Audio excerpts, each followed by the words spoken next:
Gold, you can take it up. You can take it up. We're live.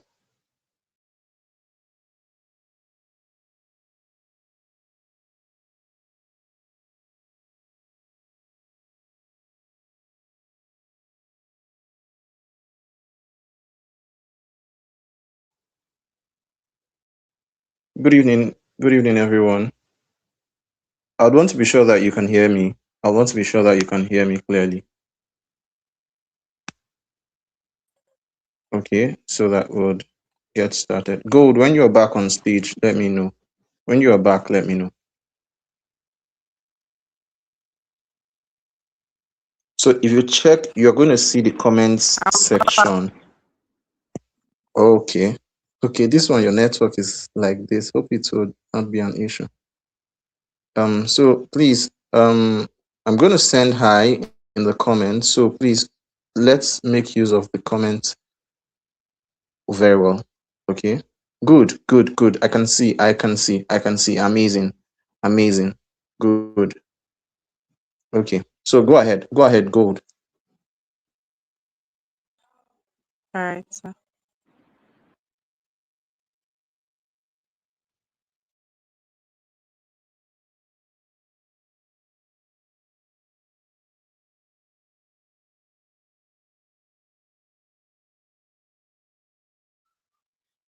Okay. I meant that you should go ahead. Like you should continue.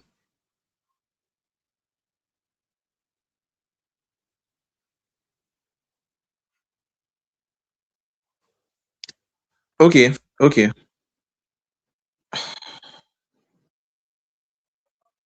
What do you want me to do, sir? Okay. Don't worry. Don't worry. Don't worry. So welcome everybody. Welcome, welcome, welcome. This is going to be, it's going to be a very deep session. It's going to be a very deep, deep session. And I definitely hope that this is a session that turns everything around for you. Okay. First off, let me give some caveats. This may not have the aesthetics. It may not have all the aesthetics, all the flashy slides and all of that. I mean, I plan to do the whole thing without slides, but just to give it a form of structure, a touch of structure. I just did this, and I'll be using it as a guide for you to see, what we're seeing every point in time. However, beyond presentation, beyond talking, beyond, oh, I know how to do the presentation, I know how to do the talking. I've been talking virtually all my life. But beyond that, there's something that burns in my heart, and it is to see people liberated. It's to see people free, to see people happy, to see people living fulfilled, fulfilling lives. And honestly, if we must be sincere to ourselves, we will understand, we will come to admit that a lot of the time, this is not the reality. A lot of the time, this is not the reality. A time has to come in your life that you sit down and ask yourself, is this the life I want? Is this the life I really want? Like, do I really want this life? Do I really want to do this thing? No matter what it is you're doing, you're studying, you're practicing, I've come to realize something. Our lives have been tied to constructs, to definitions, to calibrations made by other people, not ourselves. Come to realize that a lot of the time you notice that people just remain in a train of activities. A train, a single file of activities. It's meant to be from here to here, to there, to there. It's just so predictable. So in physiotherapy practice, it's basically like there are two parts that 90% of the people are towing. Two parts, just two. The first part is the path of academia, right? The part of academia. I'll still turn on my whatever, my camera once the owners of this electric supply, when they bring it, I'll turn on my camera so that you see my face. But then back to the topic. Number one path is academia. So like you go to school, you get good grades, you probably graduate as the best in your class or whatever, and then you apply for a lecturing job and you start from the basic, to assistant lecturer to lecturer one, or to lecturer two, to what is it called? Is it junior, senior lecturer, whatever, associate professor. You keep ascending, you keep publishing papers, doing a lot of upgrade programs, to associate professor, and then to professor, right? And for the regular individual, that's like the dream. That's the dream. Let me graduate, let me get a good grade, let me probably get a teaching job, and then keep ascending, publishing papers, and then I become a professor, and it's like, yeah, finally. And come to think of it, how much are you spending? I'm going to be asking very deep, direct questions in the course of this presentation, in the course of this session. I'll be asking very deep and very direct questions that will trouble you, that will get you to question a lot of things, that will even make you angry. And the anger is fine, the anger is okay. We see, we need to start telling ourselves the truth. A wise man once said, I cannot remember the wise man who, it's a popular philosophical frame of thought, that stupidity is doing the same thing over and over again and expecting different results. Foolishness is doing the same thing, repeating the same process over and over again and expecting different results. Now, come to think of it, we submit to the same exact system that has failed our fathers, and we are surprised that we are getting the same result. Is that not funny? We do the same exact thing that they did, make the same exact mistakes that they made, and we expect that suddenly, all of a sudden, things are going to change. That suddenly the government is going to listen and start paying you what you deserve. Or that suddenly your pension is going to increase and they will pay it when due, and they will pay it appropriately, or they will increase the pension. That's the interesting thing that we do. I was telling somebody one time, and I said it is irresponsibility to be depending on communal shared properties. Why? It's not that it's bad though, but these things are probabilities. They are birthed and they are rooted in randomness. You don't want to live your life to randomness of systems. Later, I'll talk about systems of control. These are systems, these are powers, principalities and powers that wrestle your autonomy. Principalities and powers that don't want you to be free. Most times, they are not from your village. They are mindsets and constructs that are wired to keep you bound, wired to keep you within a small circle, running around a tiny circle. So that's number one.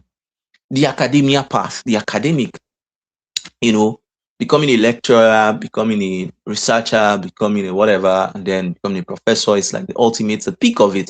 And ask yourself again, how much are professors even earning? The average professor in Nigeria earns anything from 500 to 800,000 naira currently. Do you know how much you must have put into your education to become a professor? We need to start asking that question. Where's the return on investment? Where's the return? Any wise business owner would be seeing business from the POV of input and leveraged output. So you are putting something to get more from it. Okay?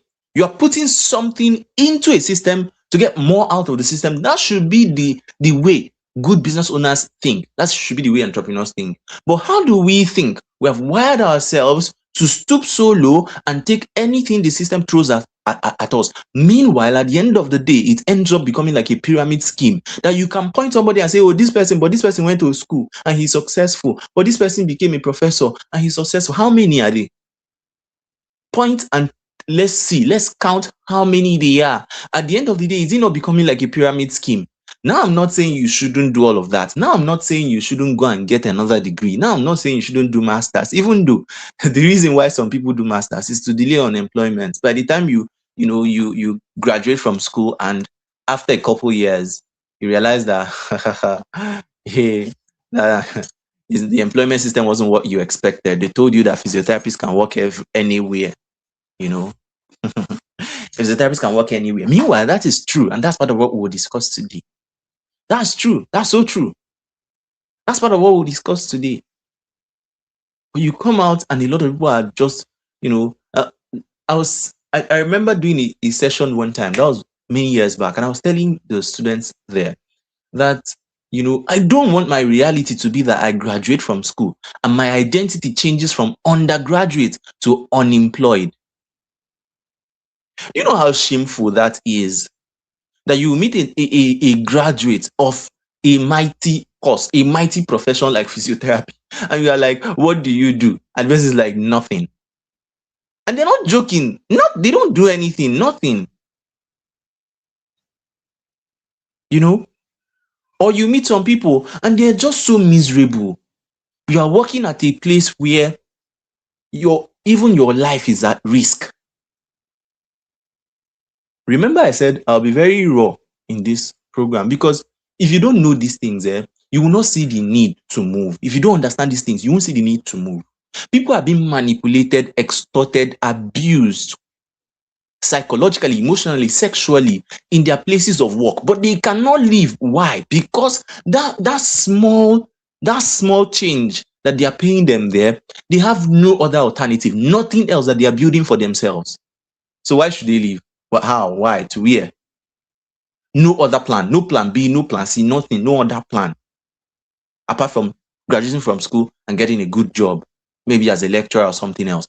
Remember, path one. Path two is the clinical pathway. So you become, you graduate, you do your NYC, do your youth service, and do your internship and youth service. And then from there, what next? You go and look for a job. Luckily, you get one and you start working in a clinic, right? You're working, and a lot of the time, you still don't know where you are going. There's no clear path. There's no clear guidance, right? You are not even happy that you are doing the work as a physiotherapist. One thing that I have come to admire about this profession for myself, it is the fact that I am happy to work as a physiotherapist. And I cannot survive in a system where I am not happy. I am not wired to, I'm not wired to survive. I'm not wired to manage or endure. A lot of times when we talk about these things, when we talk about deriving pleasure from work and satisfaction from work and all of that, work-life balance, satisfaction, employee satisfaction and all of that, people always try to narrow it down to salary. People get angry. I've posted some things that made people really angry. I've posted some things online beyond physiotherapy. I've posted some things about employment system in Nigeria, and a lot of people got angry. They were fuming. This boy, what do you know? You are still young. You young people are after money. You don't want to work, blah, blah, blah, Gen Z generation. And people always try to narrow it down to money, but it's beyond money. It's way beyond money. There are some things that if you understand, if you are able to know what you truly desire for yourself, even the highest bidder cannot buy you. There are systems I can have gone to, and I know I'll be able to negotiate a higher salary here. But from what I have seen, this is not a system for me. From the interview process, from the way the HR talks, I already know that this one, he no go work. It can't work. And I doff my hat. I bow. I propose something else. I went for an interview recently. I'll be sharing practical experiences with you. I went for an interview, and while the HR was talking and talking and all the things he was saying, he was just giving toxic. Was giving toxic. At the end of the day, I was like, oh, well, I know I'm not going to work here. I know I can work here. I know I won't be interested in working here. That was what I told myself, you know. And because I already knew that no matter what, even if they call me, I will not come.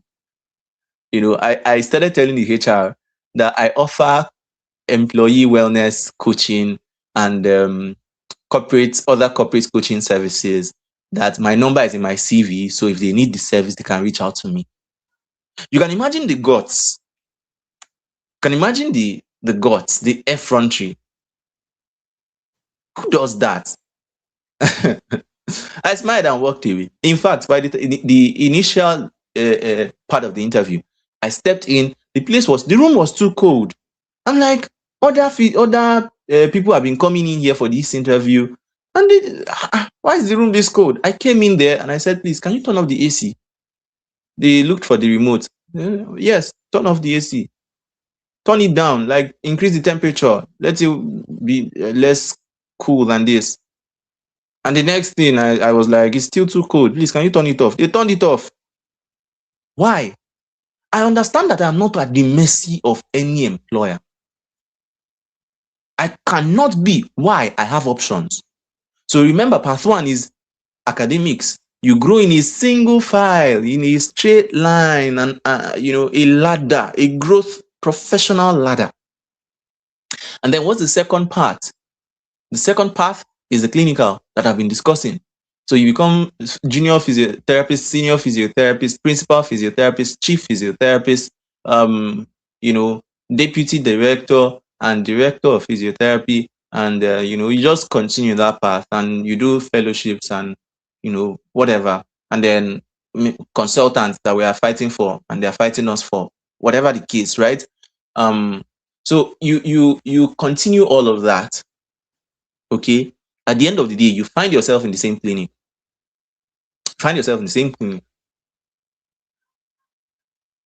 Okay, and you continue doing the same work that you don't like. Okay, the same work that you don't enjoy. Now, bear in mind that stress is a killer. When you're doing work that you love, it is called passion. When you are doing work that you don't enjoy, it is called stress. Stress is a killer. There are two types of stress. You should know this from our psychology classes. Eustress and distress, right? Eustress is productive. There are limits to it. When you start pushing stress beyond boundaries, when you start pushing stress to the point where you are having trouble sleeping, your sleep time has already been altered because you don't even do anything meaningful in your life. You just go to work, you come back, you sleep, you wake up, you go to work. At the end of the day, it seems as if your rent that you're even paying is waste because you majorly spend your life in the clinic and you sleep in your house. So you come back, you have to go and eat, you have to go and prepare something. By the time you're done, you just scroll social media and you sleep. When are you going to have time to actually think about your life? When are you going to have time to sit and plan your life? With everything that is happening now, is that what you really want? Like, are you satisfied? Is that enough? Is that enough? And even if you have ascended to a point, I'm here to remind you that there's room ahead. There's unlimited room for you to emerge and dominate. See, one thing I pride in is the fact that I can't sit with you. I can't sit with anybody. I do consulting for organizations. I do consulting for brands. I do training and consulting for top brands. I can't sit with you, no matter the amount of digits you are doing. If you like, be doing 100 billion, and I cannot offer you ideas that will help you multiply your proceeds, multiply your revenue. It's classically impossible for me to talk with you and you will not see that room. No. So now, even if you have ascended to a peak of your career, there's something more. In fact, beyond you doing it because you need to, or because you want something, or because you want extra cash, or whatever, you need to also do it because there's a longing in your soul, there's a longing in your heart for something deeper than just the mundane things. Running up and down in classrooms, running up and down in clinics, that's before you know what's happening. You have gotten one chronic illness or the other. Many people, many healthcare workers are chronically ill, carrying strange diseases. Why? Because of accumulation of stress. You are playing with cortisol and adrenaline. And at the end of the day, your body becomes 10 to 20 years older than your actual age.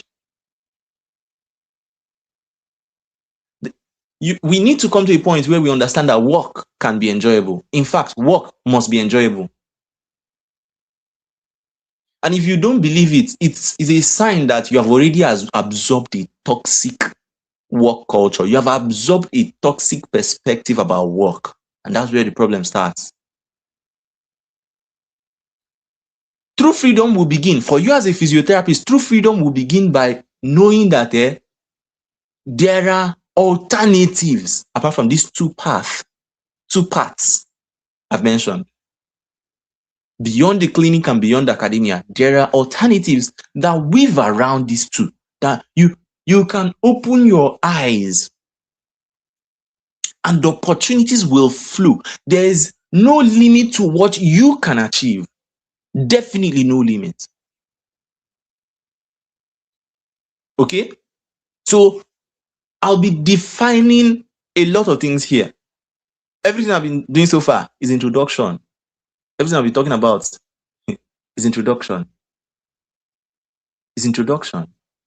I want you to first of all get angry. If you're not angry enough, you can exit the call. Like if you don't really see the need for this, if you think the system is enough, if you are satisfied with the system and where you are, you can leave the call now. If you are satisfied with the system, you know, oh, you are doing well, you are in a good place in your life, you are enjoying what they are paying you is enough for you, you know, you're having fun, enjoying yourself and all of that. That's all. Like, I mean, I admire you and I want to be like you. The call is not for you, though. But if you know that there's room for more, if you know that there's something disgruntling, something this unsettling that is going on in your life right now, and you want out, you want to escape. The word escape sounds beautiful to you. It sounds serene. It sounds like bliss to you. When we mention these words, pain, suffering, anguish, depression, sadness, sorrow, anxiety, if we're mentioning these things and what's coming to your mind is my place of work, my boss, my place of work, this physiotherapy, physiotherapy is stressful. People, sometimes some things happen in this country and I'm just like, it's a clash of mediocre people. This is why we will always keep fighting.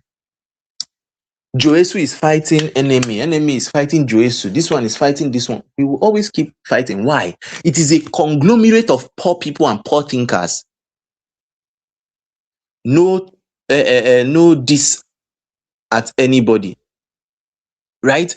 But it is a conglomerate of poor people that we cannot look beyond what is available. We cannot look beyond the strife, the envy, the pride, the greed, and everything, and put our patients first. This is not a time for name calling.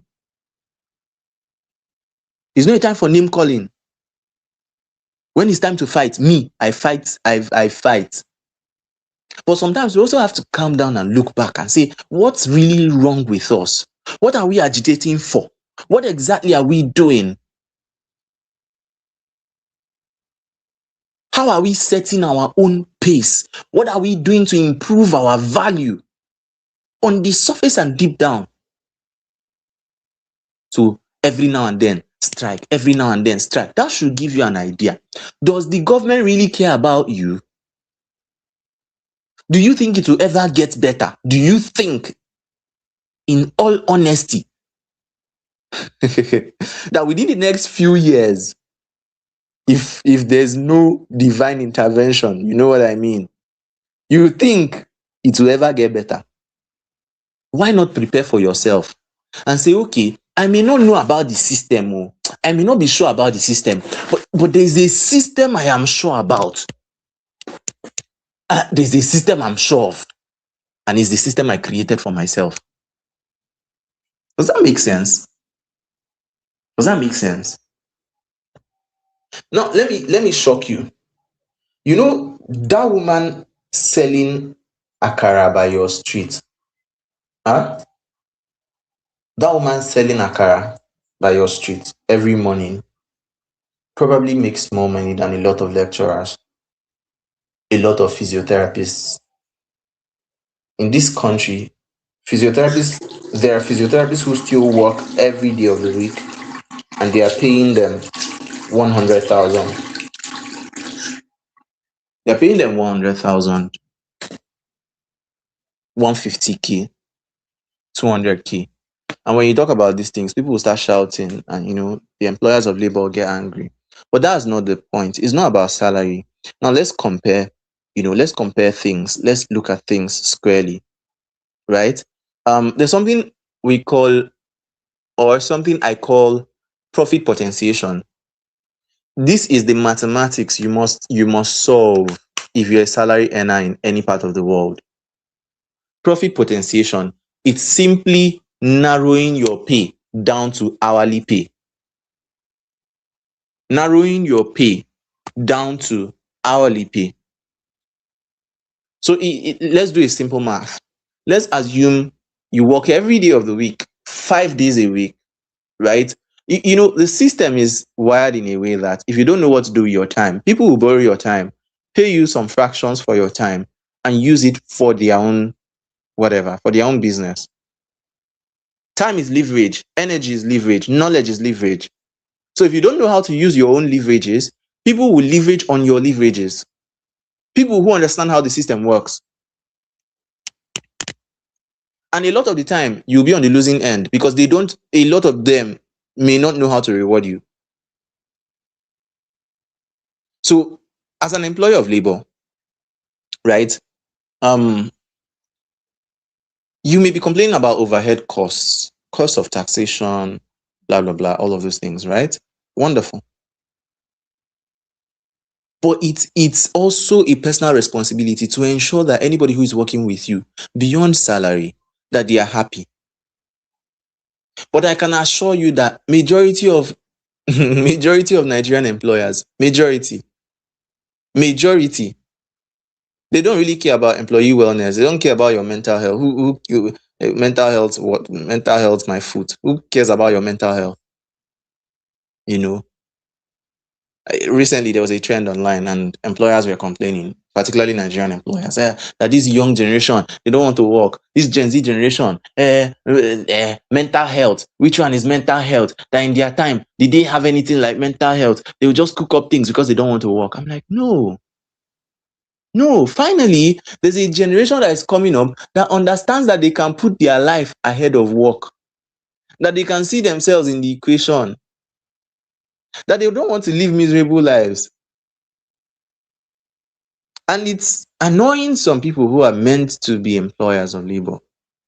And the fact that those people dominate is one of the reasons why you yourself should be able to also strive to be different, strive to grow, strive to do things for yourself, strive to generate profit and everything else. Now, it means that I'm not trying to say you should not do corporate work. I'm not trying to say you shouldn't work in the clinic or you shouldn't work in the classroom. No. But whatever you are doing, you should be able to do it in such a way that you are definitely capable of increasing your value and your reward within or outside of that system.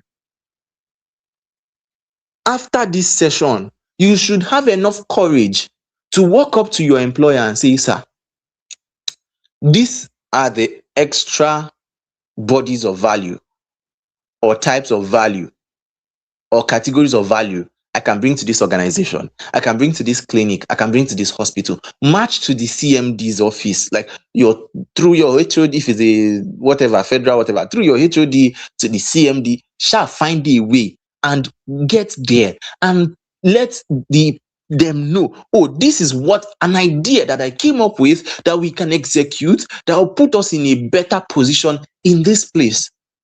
This is an idea I have that can get us more clients. Some of you here are influencers. You have 10,000 followers on TikTok.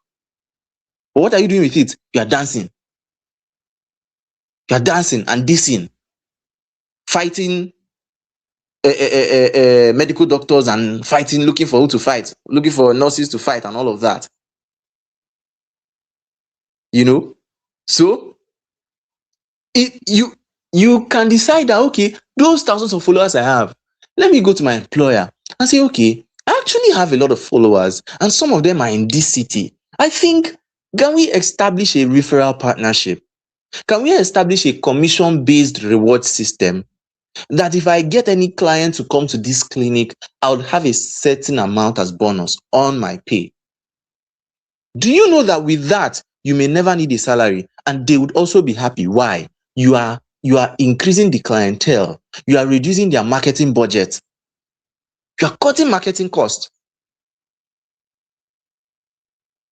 So if you are innovative enough, if you are creative enough, you can never be stranded. I can walk into an organization, a clinic, and say, pay me 20K. 20K is enough for my transport because my house is close. Huh? Pay me 20K, but give me a share of this business or give me a commission-based reward system. Oh, sorry, somebody's calling my number. Can you hear me? Can you hear me?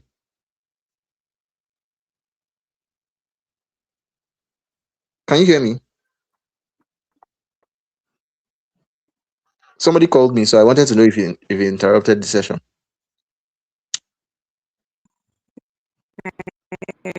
Okay, good. No problems. So like I was saying, I can walk up to my employer and say, okay, give me a commission-based reward system.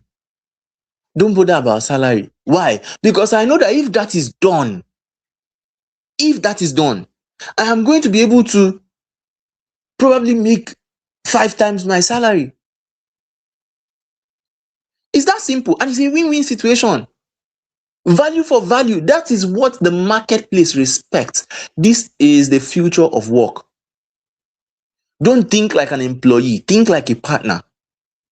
Embrace that spirit of ownership. Own the company in your mind. You come to your boss and say, sir, I've been thinking about it, and I thought that maybe if we start doing outreaches around this location, around this area, I have mapped out 10 churches that have high profile individuals. You know the kind of churches I'm talking about. I've mapped out these regions. We can go to them and pitch to them that will do a free outreach in their church. Let me gist you. I'm already saying a lot, and we are still in introduction. Let me gist you. There's no way, even if it's PP you are doing, there's no way you go around your community where you are so that you not even worry about transport and security. That region, that your street, your local, your vicinity. There's no way you go to like 5, 6 churches, even if you're Muslim. Organize your friends together. There's no way you go to like 5, 6, 7 churches and you have a nurse, physio, just 2, 3 people, and you go there and do health talk and tell them, oh, this is the benefit of early physiotherapy. This is the benefit of this, that. There's no way you will not be able to establish a system that gets you clients consistently.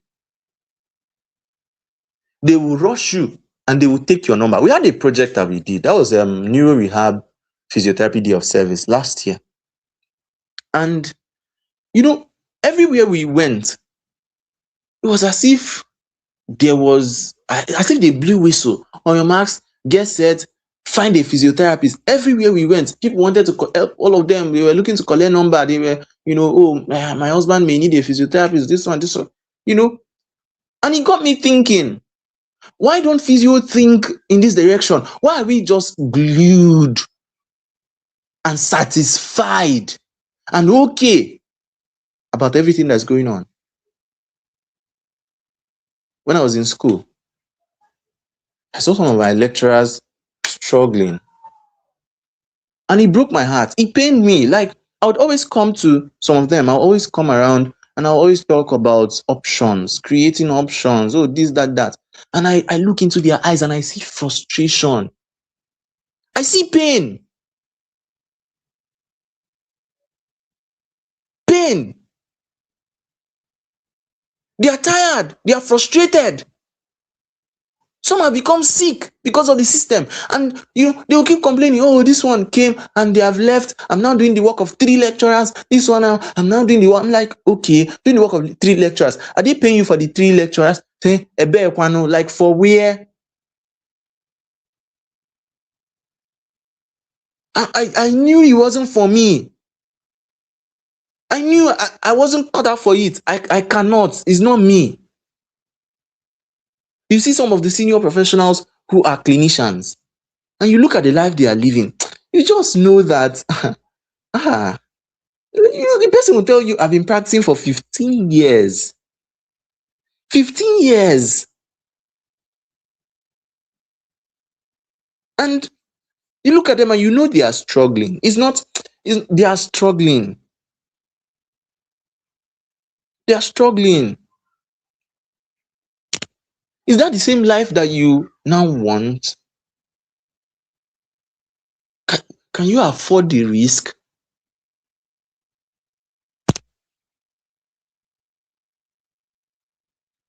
I don't want that pain for myself. And that's why whenever I have the opportunity and I catch anybody, I will start talking about this thing.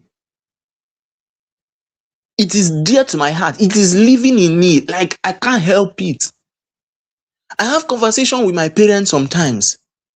I have conversation with my dad. I have conversation with my mom. And I talk about certain things. When we talk about money, I just realize that these people, they made a mistake and it's now paining them. My dad will call me and say, don't make the same mistake I made. My dad is a retired lecturer, but an artist, very gifted artist, one of the best you will find in Africa. Can Google his name, Tony Otiba, later. But then, because he did not embrace his craft fully, he trusted the system so much. He's a sculptor, a fine artist of different kinds. He makes all kinds of things. But because he felt like, he wanted to get to the peak of his career, he wanted to, pursue masters, get a PhD, all of those things. He wanted to do all of those things. And at the end of the day, it didn't even work out the way he planned it to. And when it was time to get my dad's pension, oh my goodness, when it was time to get his pension, it remained to involve Babalawo. It was Babalawo that was left. You may not understand. It was Babalawo. It remained for us. If not that, we are, from a Christian family, yeah? We involved Babalawo to get my daddy's pension. Because tell me, what did we not do? Did my mom not cry? Abi roll on the floor inside pension office? Did my brother not threaten? What did we not do? Ordinary pension. It's not even as if the money is plenty like that. Ordinary pension. And I'm just looking at all of these things. I'm like, no, this can't be me. I can't make this kind of mistake. I can't. I don't want. I'm not interested. I'm not interested. Okay? My mom, I wouldn't want to use my mom as example. But there's something going on in the Nigerian promotion space. Huh? You will write promotion exam tire. They go still promote who they want to promote. May God give you understanding. You write and they will promote who they want to promote. Or if you are ready to do what they used to do, what if you are ready to do those things that you can do, they'll now promote you from the back door. You go and do if you are ready. If you are not ready, forget it. Forget it. corruption, nepotism, tribalism. This is what you are up against. It's risky. So, hmm, hmm, I had a patient, at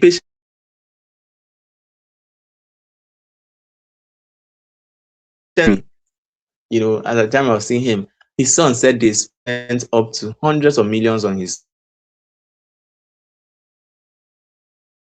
management. I ain't kidding. I travel to different. They will say, oh, this will say stem cell. They will say,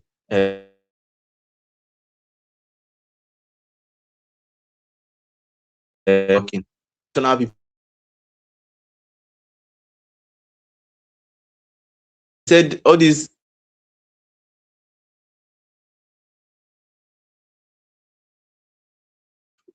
what is it called now? In and all of that. They ate his money. Nothing worked. Muslim man, a pastor also ate his money and he did not get healed. I'm saying this because these are the realities of our world. These are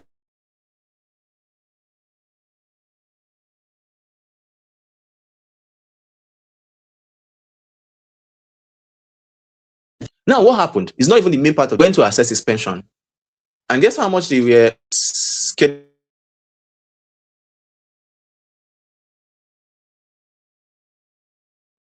10 million or 8 million, I can't remember. But then the way it was structured is that they will be giving him only 39,500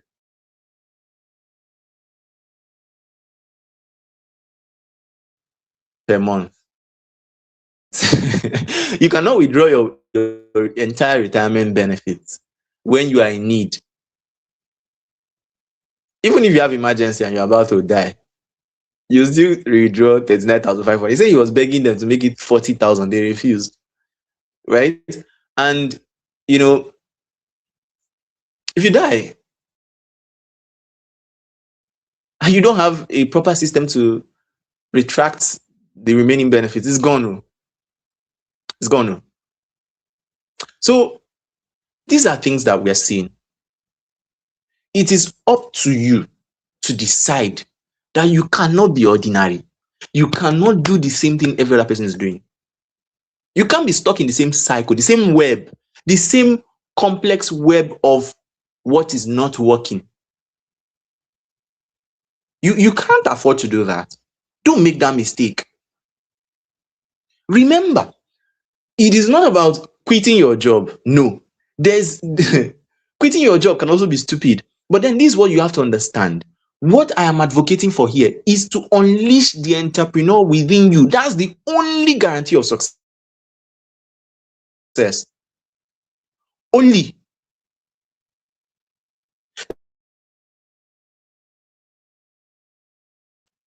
In that your corporate work, in that your clinic, in that your school, that your institution, whatever, you can be an entrepreneur there. It is called intrapreneurship. You can also be an entrepreneur outside of that. It means whatever it is, you can register a small business, you can start a startup, you can do something, you can go into buying and selling. That's why I told you, the Akara person that is producing something, creating something that many people need, the Akara vendor is probably making more money than you. They are creating something that many people need. One of the ways to wealth is to create something very valuable, put a price to it as long as many people need it, and let it be a price that they can very, very much afford. Cheap, but very needed. 2 is to create premium services. Few people will need it, but the price is high. If you collect from one person, your body could just cool. You just have fun, you just relax and breathe. I remember when they called me to come and do a training for a pharmaceutical company. and they paid me 200,000 naira for the first time in my life. That was it last year or early this year? They paid me 200k, and it took grace to take me out of that stage, because man, for less than an hour of talking, you pay me 200,000 naira. You know what that is in Nigeria? Ha, it sweet me. Oh. They nearly dragged me out of the stage. Cause what? Why won't I? I'll finish you. I'll have to finish. But it was impressive. And these experiences, I'll keep sharing them to open your eyes. These experiences helped me to know that there is way more beyond the clinic. There's way more, and there's a path to attaining that way more. Now, I was talking about profit potentiation. For you to get angry with what you are earning, divide it by the number of hours. Yes, that's where we were going. They're paying you 200,000 for a month, and then you are working every day of the week, Monday to Friday, and you are working, let's say, 5 hours of work every day. I know you do more than 5 hours. Let's just say you are earning 200. The average physiotherapist is earning 200, and then working for 5 hours. Let me, this is hypothetical. I don't even know how it is currently. I don't know how it is, because you know I operate in a very different system. I operate in a very, very different system, and I love the system I operate in. So back to what I was saying. So let's say the average physiotherapist is earning 200,000 naira and 5 days a week. And okay, let me say 5 days a week. Some people work 6, some people work 7, right? But let me just say 5 days a week, 5 hours. Okay, that means 5 times 5 is 25. Okay, this is how we will do the math. Divide your salary by the number of times the number of days you go to work in a month. Hmm? So you find out what you're earning per day. Then you divide that by the number of hours you're working in that day. You find out what you're earning per hour. So let's say 20 days of the week, 20 days, and you're earning 200,000. You divide that, that's going to give you, what's it going to give you? 200 over 20.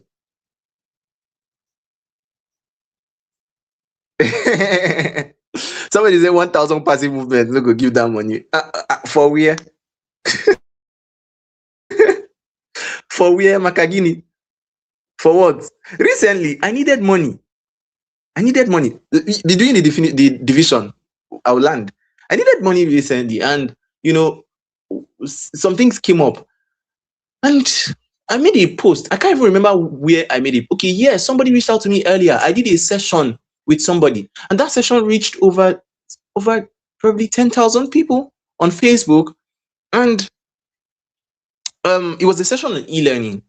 So I think about 3 or 4 people reached out to me indicating interest in my mentorship program then.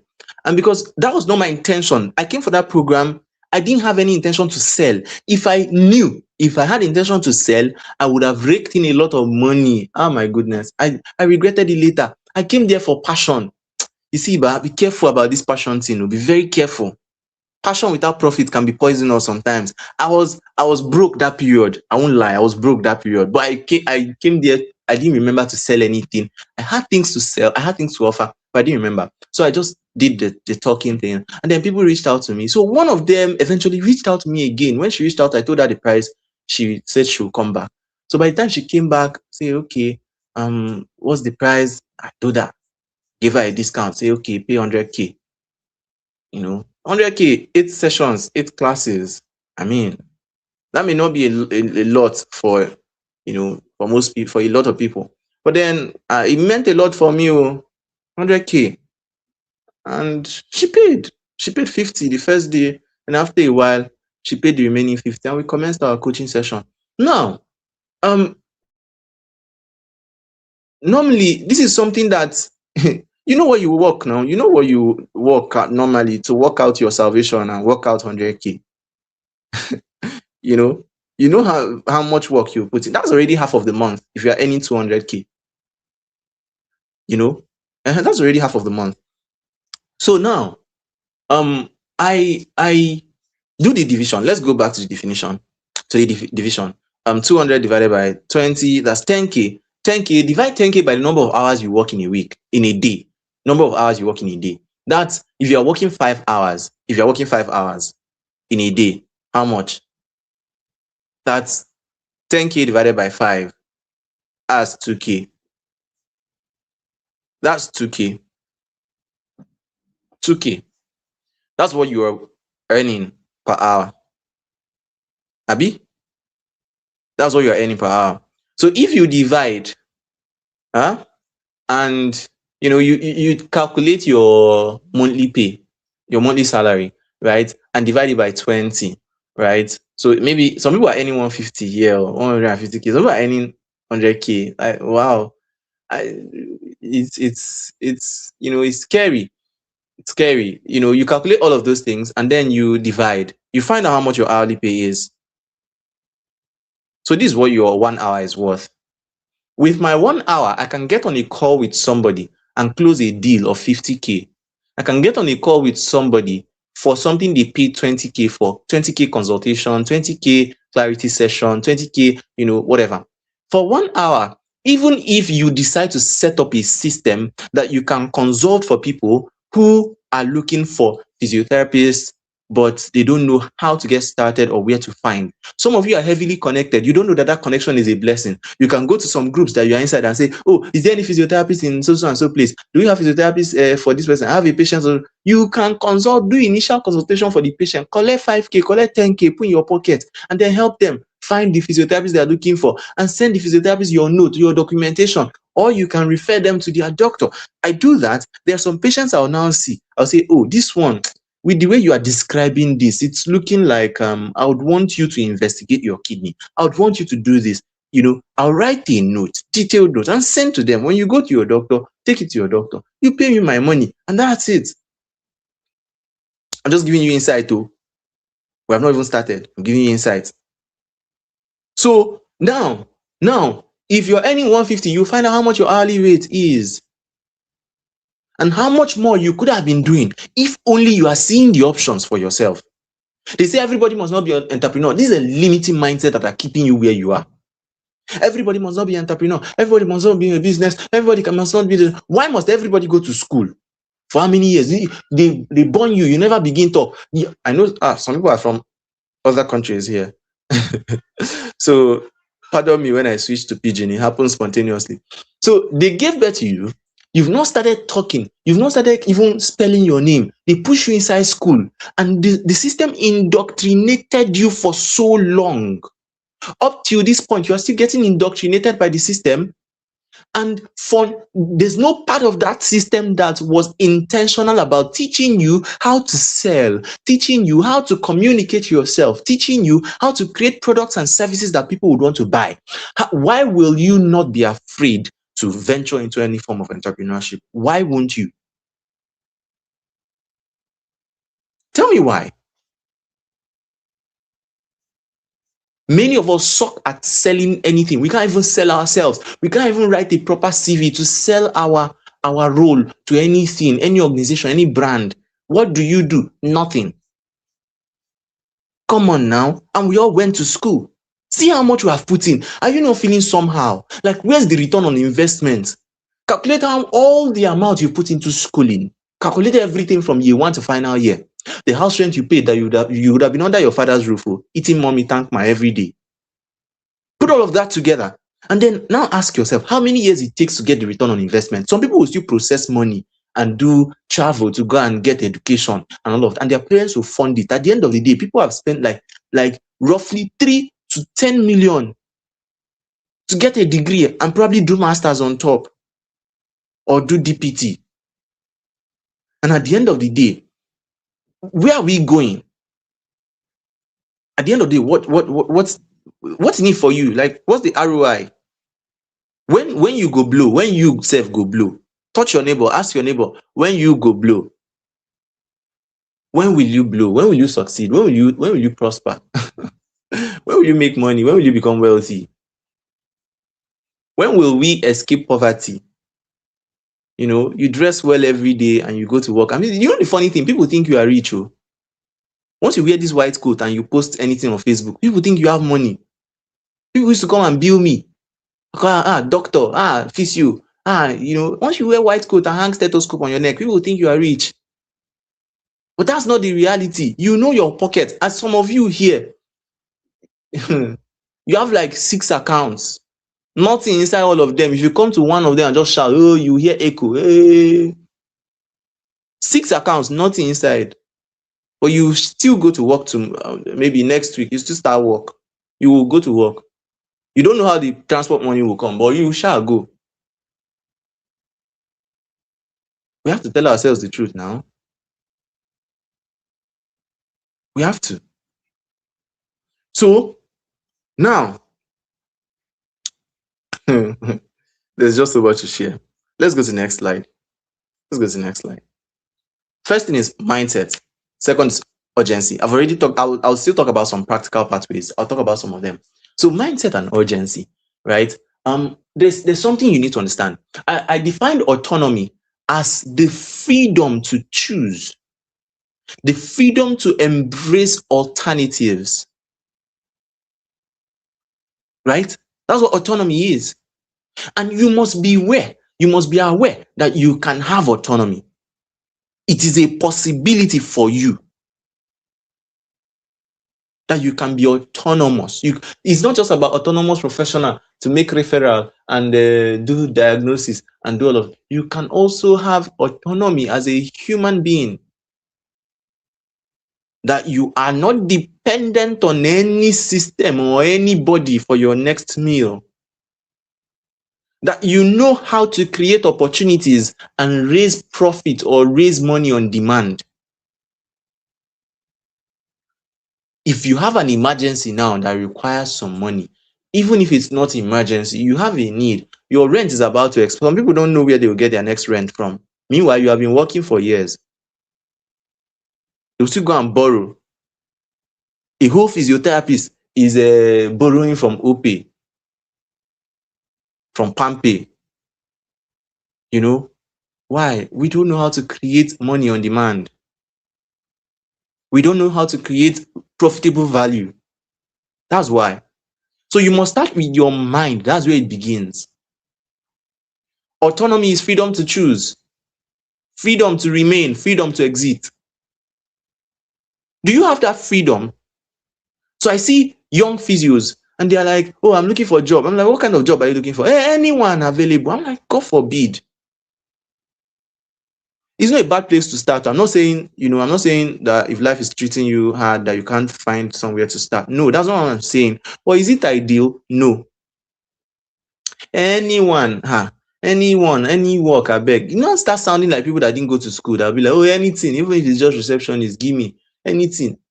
And that's why a lot of people get abused. That's why an employer will be abusing a young lady and she don't want to go out because, if she creates any scene, who will now give her that 200K that will come at the end of the month? That's why some people even embrace other vices. Ladies prostituting their bodies, young boys doing. I saw a medical. Oh my goodness! Should I say this? I have met. I met. Not that I have met, because in the past I've met some. But in a particular place, I saw a medical doctor that is into Yahoo. And the guy was seriously advising me that, look, Nigerian healthcare system doesn't really care about you, so that he would have continued Yahoo if not that, his parents started suspecting him. He finished medicine and is not practicing and is not looking like he wants to practice. So, he started doing Yahoo. Which kind of Yahoo? Dating scam, love scam, propose love to a white woman. And then she will send you. And I told him, I was trying so hard to convince him. I didn't want to sound preachy. So I was trying so hard to convince this guy. Like, bro, is it that bad? He told me where he was working. I think he was working, I think it was part-time or so. And they were paying him 100K. He told me how many hours he was working. And I was like, bro, I don't want to say I don't understand you. I don't want to understand you, but like, I feel for you. That's pathetic. And you started doing scamming. I was now like, okay, this thing you are doing, is it not hurting people? Is it not damaging people's finances? Is it not causing them pain? Don't you think it's bad? Don't you? He was like, no, that the way $1,000 is to them is the way 50K is to us. So that there's no, if he focuses on the scam, there's no week he will not get at least, he will not come outside though. He will not come outside. That there's no week he will not get at least $2,000. And I said, no, bro, this is not right. It's not proper. Imagine studying medicine. I'm not saying this so that nobody should go and post it and say, oh, doctors are now into Yahoo Yahoo. I don't send anybody. Before you go and cause fights that you cannot finish. Please, things are happening amongst everybody, amongst every profession. Things are happening. It's tough for everybody. So people are looking for way out. Unfortunately, people resort to crime because they don't know what to do, the appropriate thing to do. So you now see young ladies prostituting themselves. Clients, patients come around and they give small tip. Next thing, don't follow the person enter house because of poverty. And the poverty is not just about physical or material poverty. It begins in the mind. The moment your mind is locked up and you feel like you cannot really, make wealth for yourself, you can't create wealth for yourself, you're already doomed. Because all you do in life is to wait for salary, because that's the only path you've been groomed for. At some point of your life, you've got to say no and stand on business. You have to stand and say no. That's where it begins, the mind. It is possible for you to create something that people want to buy. It's possible for you to write a book on healthcare, on holistic well-being, and people want to buy. Understanding basic illnesses, diabetes, heart disease, hypertension, hypertensive heart disease, or chronic illness, or chronic pain management, or anything. It's easy. Even now with AI, with artificial intelligence, you can do so much. So much. With tools that are available, you can create products, you can create services, you can create so many things that people will be glad to buy. I have a community of over 3,000 women. I've promised them that I will release a book. Now me go cause trouble. I went to cause the trouble. So I'm writing a book on women's health. Truly, I started writing the book, and I asked, okay, what do you want to learn? What do you want me to include in the book? They listed almost 100 different new things that they wanted me to write. When is the book coming out? When is the pre-order? When is the book coming out? I'm like, see trouble. And they will write, I'll carry that one, I'll use a ChatGPT, develop the content, go to DeepSeek, edit it, go to another platform, just keep jumping from one platform to another, just to have something. At the point I got tired, I said, let me pause and breathe first. But these things are not hard. Now, it begins with the mind. It begins with the mind. Somebody said, make that guy Shano turn loot CMD. Okay, it's well. You never can tell. You never can tell where you find him. The system is hard. It's hard on everybody. It's hard. You look at doctors and think doctors are earning a lot of money because of their salary. Sometimes we should also try to be considerate. You see this fight between Joesu and NMA. Sometimes I try to throw away the lens of physiotherapy and look at things from a very balanced perspective. Yes, I know sometimes they can be really silly. They can be really silly with advocating against other professional, like the growth for other professions. Like, why are you fighting consultancy cadre for other professions? It doesn't make sense. Why are you fighting for other professions not to use certain titles, even when they've done clinical doctorates? It makes no sense. But again, we must be honest with ourselves. We must be honest with ourselves. If the system would mandate medical doctors to do clinical call duty, and they have to be on call and all of that, they need extra allowance. Beyond that, on top of the extra allowance, it's fine if they have more salary. It's fine if they have all the salary in the world. The only thing is they should stop the relativity nonsense. And us as physiotherapists, we should be able to open our mouth and say, oh, this is the value we are offering. And because of this value, we demand a higher pay, not relative to anybody's pay. You know, it doesn't have to be relative to anything. Now, it makes no sense that you will be advocating blindly. Oh, pay us more, pay us. Oh, they're paying these people, they've increased their salary, they should increase our own. Man, to be honest, to be fair and honest, for me, right, reduce my salary, increase my time freedom. I have other things I can do in my time to make money. But of course, it will not work for everybody. I'm not recommending. But let me get my time back. Give me my time. Take the salary, like cut it, slash it as much as you want. Because I know, I mean, I'm not I'm not disabled. Even if you, this simple strategy I've shared here now, this thing I said, if you go about your location and you target churches that they have rich profile of their clientele, like of your clientele, they have members that, you know, you look at their shoe. I don't want to mention the name of the churches here. I don't want to mention. So you just enter, look at their shoe. You enter church, AC is blowing the top of your head, the back of your neck, you know, and when you finish, go and meet the pastor or meet one of the leaders. Tell them, oh, you just came around, you are planning a program, you want to partner with them, and da. Do that program. Go and speak, teach, do a session or whatever, right? And you can't help it. Even if you want to run, let me share a funny experience. We went to a church that we did an advocacy talk, you know, and after I was tired, I wasn't willing to take up any patients. Really, I was not willing to take up any, you know, any stress at that time. So when we finished the talk, one woman approached me and was like, she needs a physiotherapist. They told her that she needs to see a physiotherapist, but the doctor is still this one. They need to. I say, okay, I think it will be better because I had looked at the area where we did the outreach and I knew that they cannot afford what I charge. They can't afford what I knew. Okay, let me not say I was looking down on them. I knew that majority of them will not be able to afford because it's somehow you have to also check where you are, right? I knew that majority of people there could not afford that price. They wouldn't want to. Not even that they can't. They wouldn't want to. And I didn't have the energy to be talking. You see, I hate petty conversations. I hate them.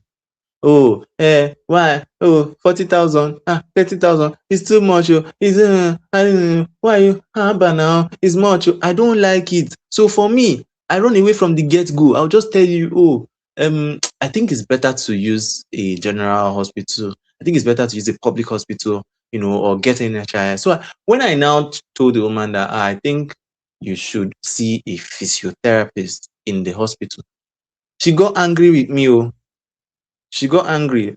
I say I should look at my shirt. I looked at my shirt. I said, what did they write on your shirt? I said, physiotherapist. Say, so why am I referring her to go and see another physiotherapist? Why am I, don't I want to attend to her? Don't I? I say, ma, sorry. I didn't know. Sorry, take my number. We'll talk. That's how it is. That's how it is. You can't help it. By the time you start going out, by the time you go out and do some of these things, there's no way you will not get at least 1 or 2 or 3 clients. If you have 3 clients paying you 40K or 30K or even 20K or even 15K, it is still better than that salary you are earning. See, sometimes we have conversations. Some of you, we are in the same group together. So we have conversation about PP and people are coming out and proudly saying, oh, I charge 25, I charge 40, I can't go below 40. But your salary, they are paying you 200. You do your profit potentiation with the work you are doing. Sometimes you're even doing call. You realize you are earning, let's say, 1,005 per hour. But a patient is willing to pay you 15,000 naira per hour, and you are doing guy. You are doing shakara on top the 15,000. I can't take anything lower than. Better honor yourself, respect yourself, and know the right thing to do.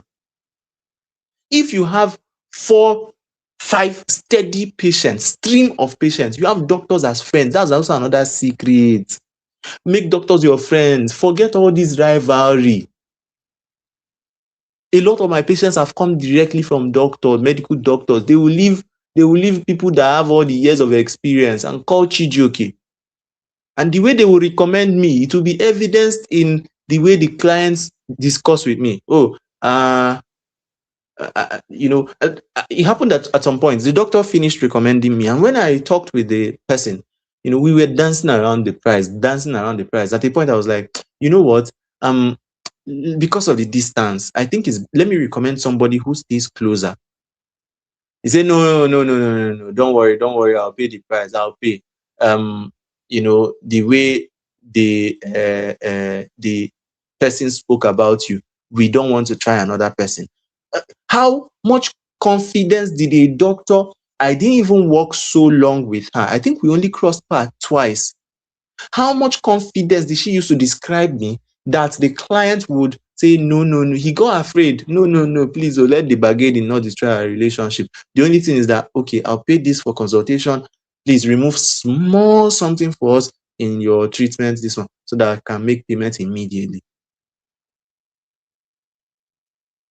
But some people will carry unnecessary rivalry and be destroying everything that should have come to them.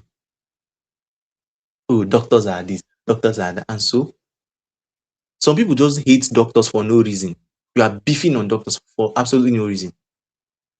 Some of us applied for MBBS. We did not get it. So we are now angry at everybody that is doing MBBS.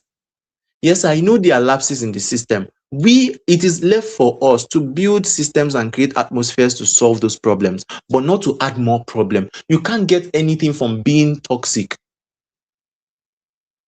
So I make doctors my friends. In fact, my projection, you see, what is happening to me right now is something I planned and projected from around my first year in school or second year.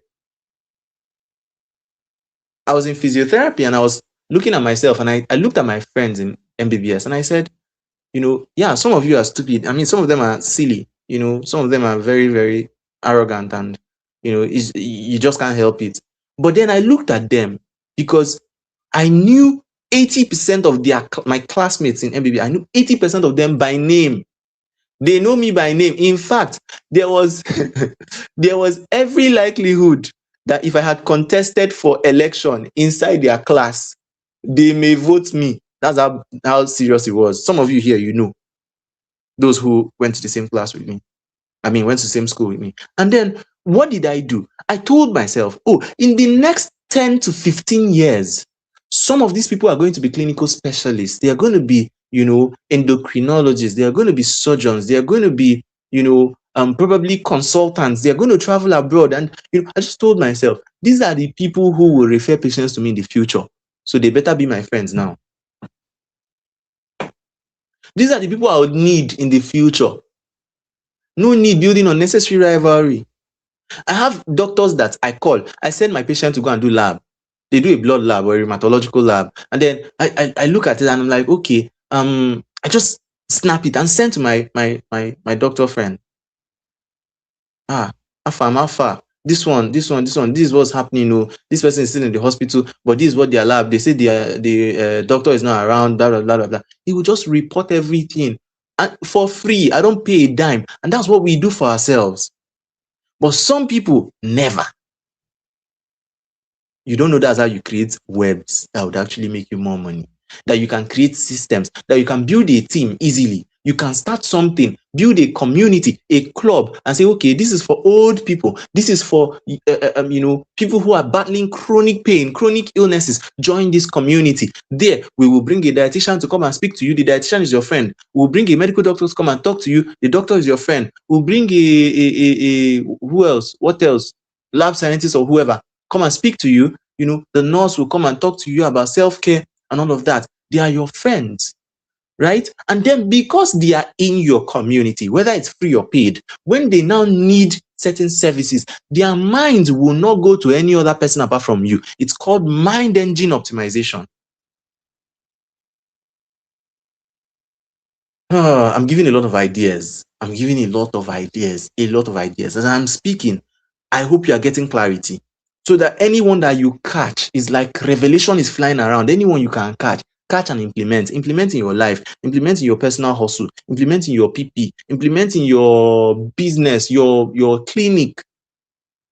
There are things you can do, and automatically your clinic will start booming. Your patients will be receiving you in a different way. Now imagine that you are able to like do free aerobic sessions in your clinic on certain days, right? Use the aerobics and attract people, then give them value, do presentation after the aerobic session, and then they go, right? The aerobic can gather people, but people who come to your if you own a gym and people come to the gym for aerobic class, right? And they come, the only thing that will attract them is aerobics. That means they will be waiting for the next aerobic session before they come. But when they come around and they see, oh, this is a facility actually, this is a physiotherapy clinic, and not just that, after everything, you will now come and teach them something, maybe injury prevention, maybe acute care for certain injuries, maybe back pain, understanding back pain and neck pain and whatever, maybe any other thing, right? Emergency care, whatever. So when that thing the need for that thing arises, they find you. They find you. You can go and enroll in a gym, cough out that money for that gym. I mean, not gym where any kind of person can attend. Though, like cough out money, register in a standard gym. Hmm? And you know that, oh, people who registered in that gym, they are people who have money. Even if it's for 1 month, just try. Go and print a t-shirt. T-shirt is, I am a physiotherapist. I fix your pain. Your pain melts in my hands. All of those kind of things. I am a physiotherapist. Ask me about your pain. Ask me about your back pain. Print that kind of t-shirt. Walk into that gym and every day. Use the gym. If it's only treadmill you want to be doing, you just come. You greet everybody, do treadmill. You see somebody that is lifting incorrectly, you just try to offer some kind of advice. You see somebody who is walking and limping, you try to offer advice. You're not trying to sell anything, no. But then they will not be, oh, let me have your number, let me have your number. Right? From there, you are begun, no. So now,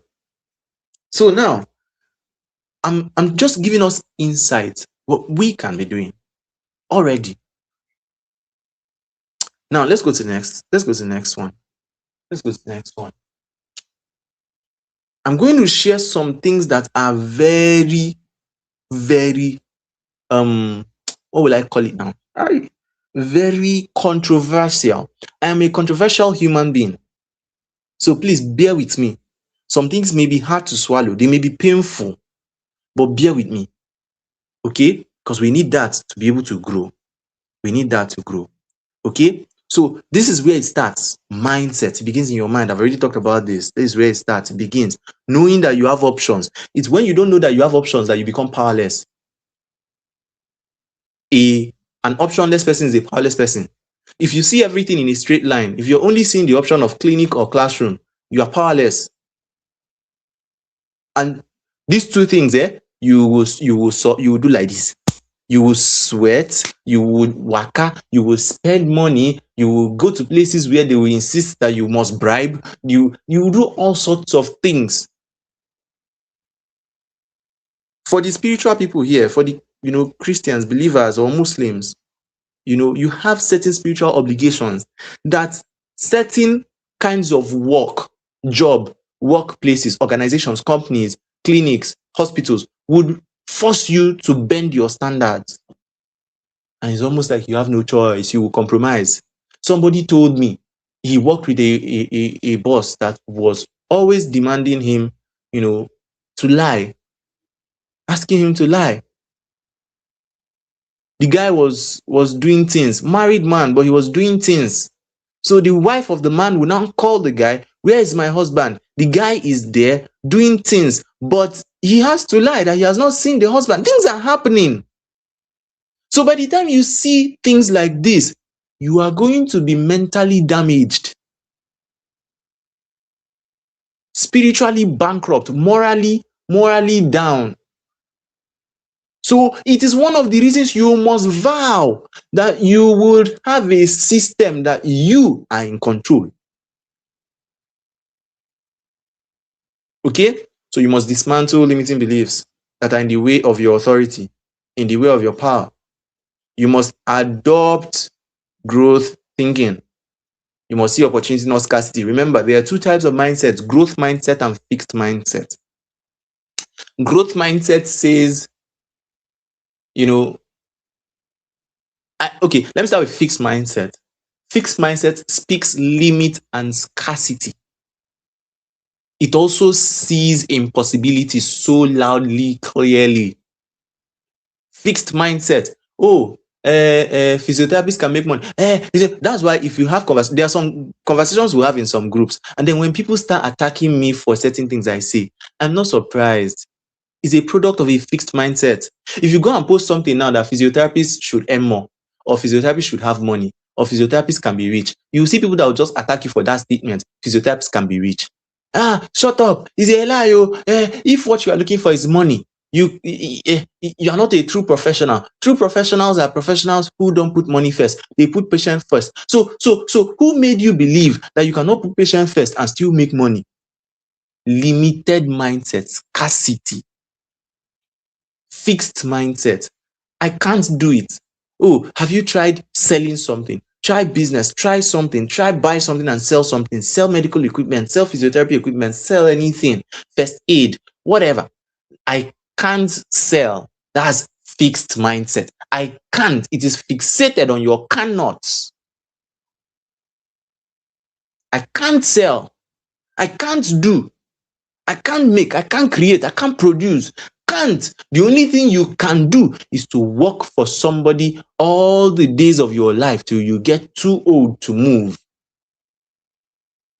Wealth in the wheelchair effect. When you finally get the wealth, you cannot come downstairs. You cannot go upstairs. You climb one stair, your knees are doing jiggy, jiggy, jiggy, jiggy, jiggy, jiggy. You cannot enjoy the wealth. You've spent all your meaningful years, all your youthfulness, all your energy burnt, wasted. Not necessarily wasted, but wasted.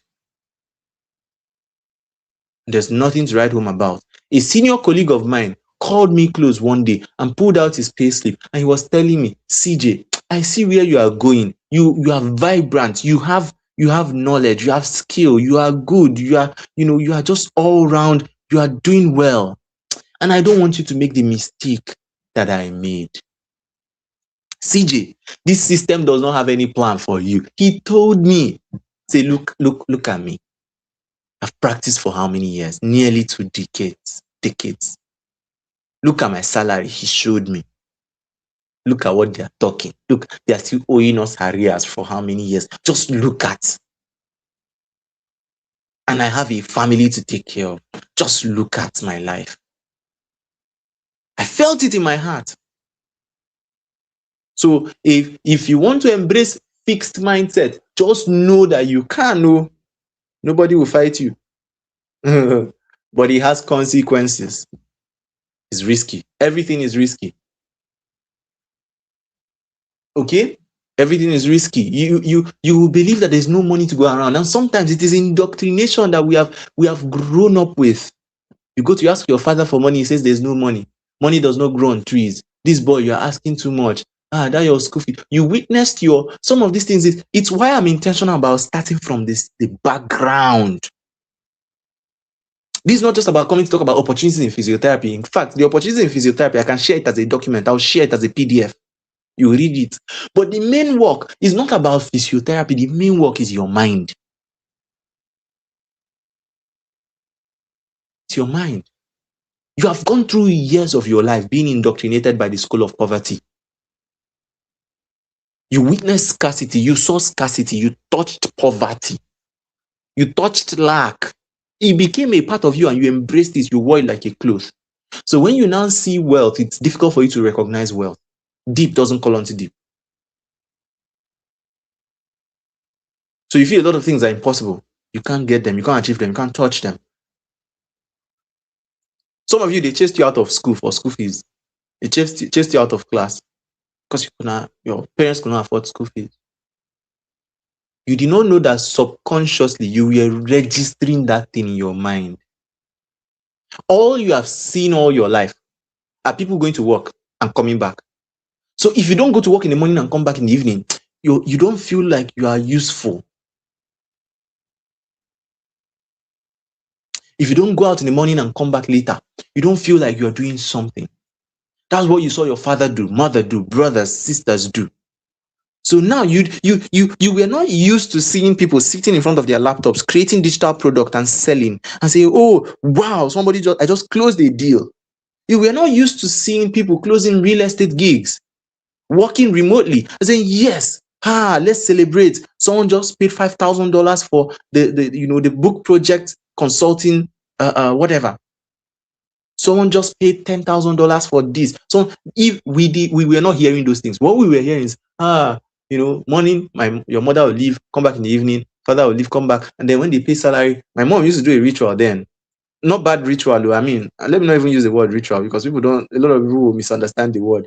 So we had a regular practice. Whenever they pay her salary, she will gather the salary and then she will come back and keep it on the floor. We would step on it. We'll just march on it, to just let money know that money is small. That kind of thing, Sha. It was fun. She would just come pour the money on the ground and we'll come and step on the money and be like, um, we have conquered. Money is small, money is nothing, that kind of thing. Yeah. So, but then that was the system we understood.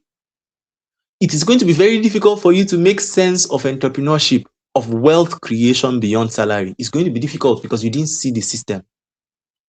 All we saw, 20 something, 30 something, 40 something years of your life, you've been around the system that is, built around this straight line path. So it must take intentional rewiring. It must take adequate coaching and mentorship to be able to restructure and challenge yourself. It is conscious re-engineering of your subconscious wiring. That must happen. You must reclaim you must fight that fight. You must be stubborn to sit and say, oh, if these people can do it, I can do it. Oh my goodness, I saw people who were doing amazing figures, who were doing wonderful figures by speaking, by talking. People will say talk is cheap. Talk is not cheap. Oh. There was one I tried to invite one time. I was part of an organization. So I was volunteering. We were looking for speakers to organize an event. And I was busy reaching out because I felt like I had people in my network. I was reaching out. I found people on LinkedIn. I found people on Facebook. I reached out to one and she sent me her form to fill. So if you're interested in booking her as a speaker, fill the form and all of that. I thought it was free. I fill this form, Taya. I fill, explain. What is the organization about? What are you hosting? How many people are coming? I finished all of those things.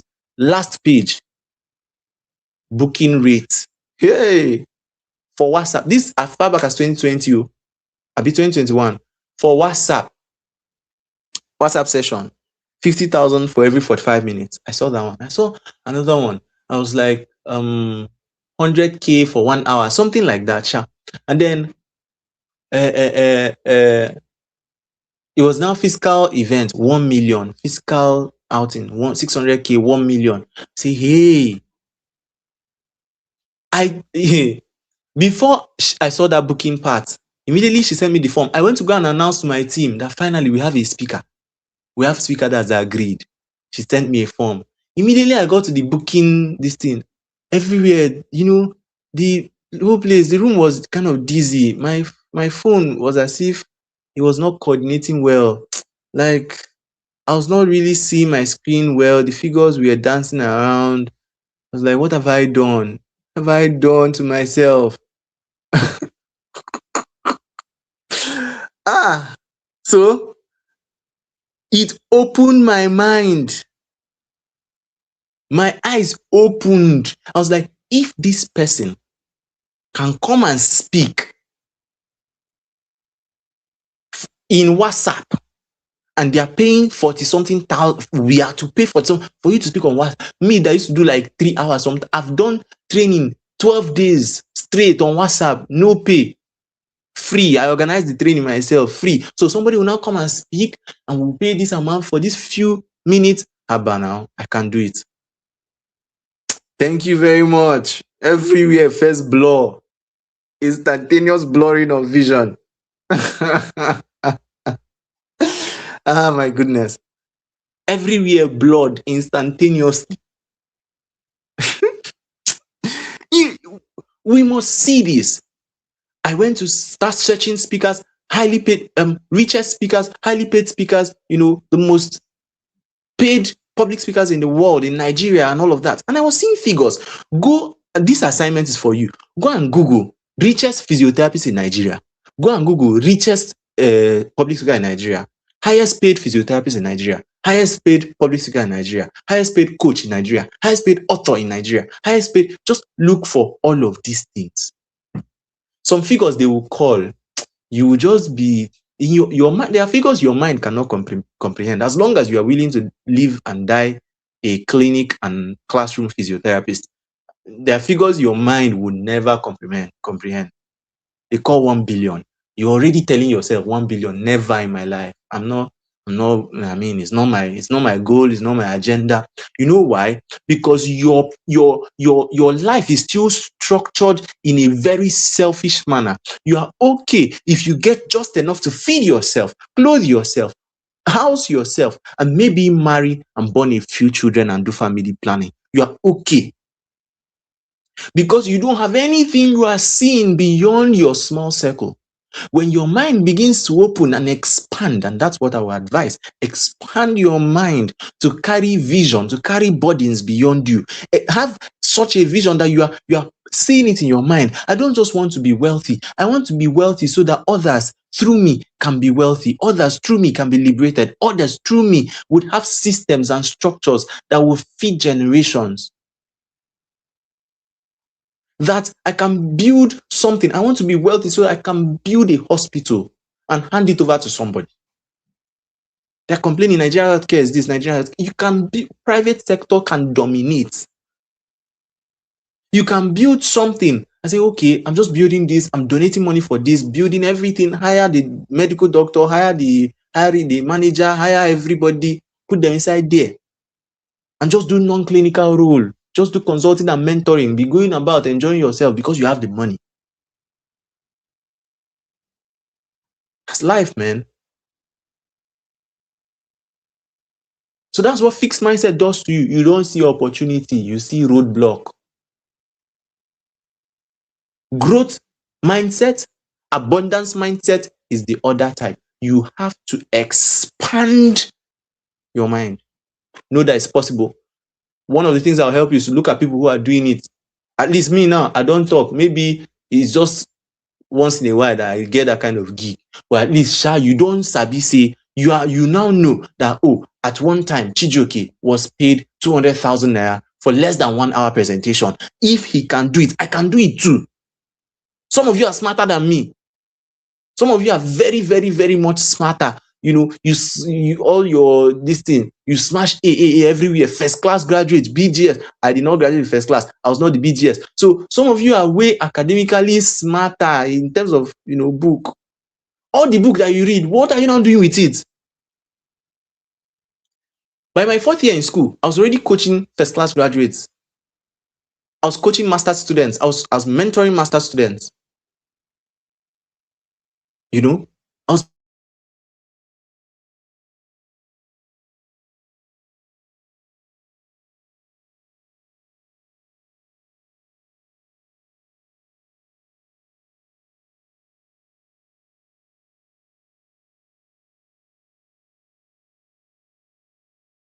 giving 3,500 for graduating as best graduation students, first class. I think 4.8 something or 4.9 something.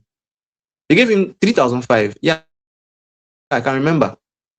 So he made a post on LinkedIn and posted, that they gave him 3,500 and he's grateful. I reached out to myself, guys, a lie. I know you are lying.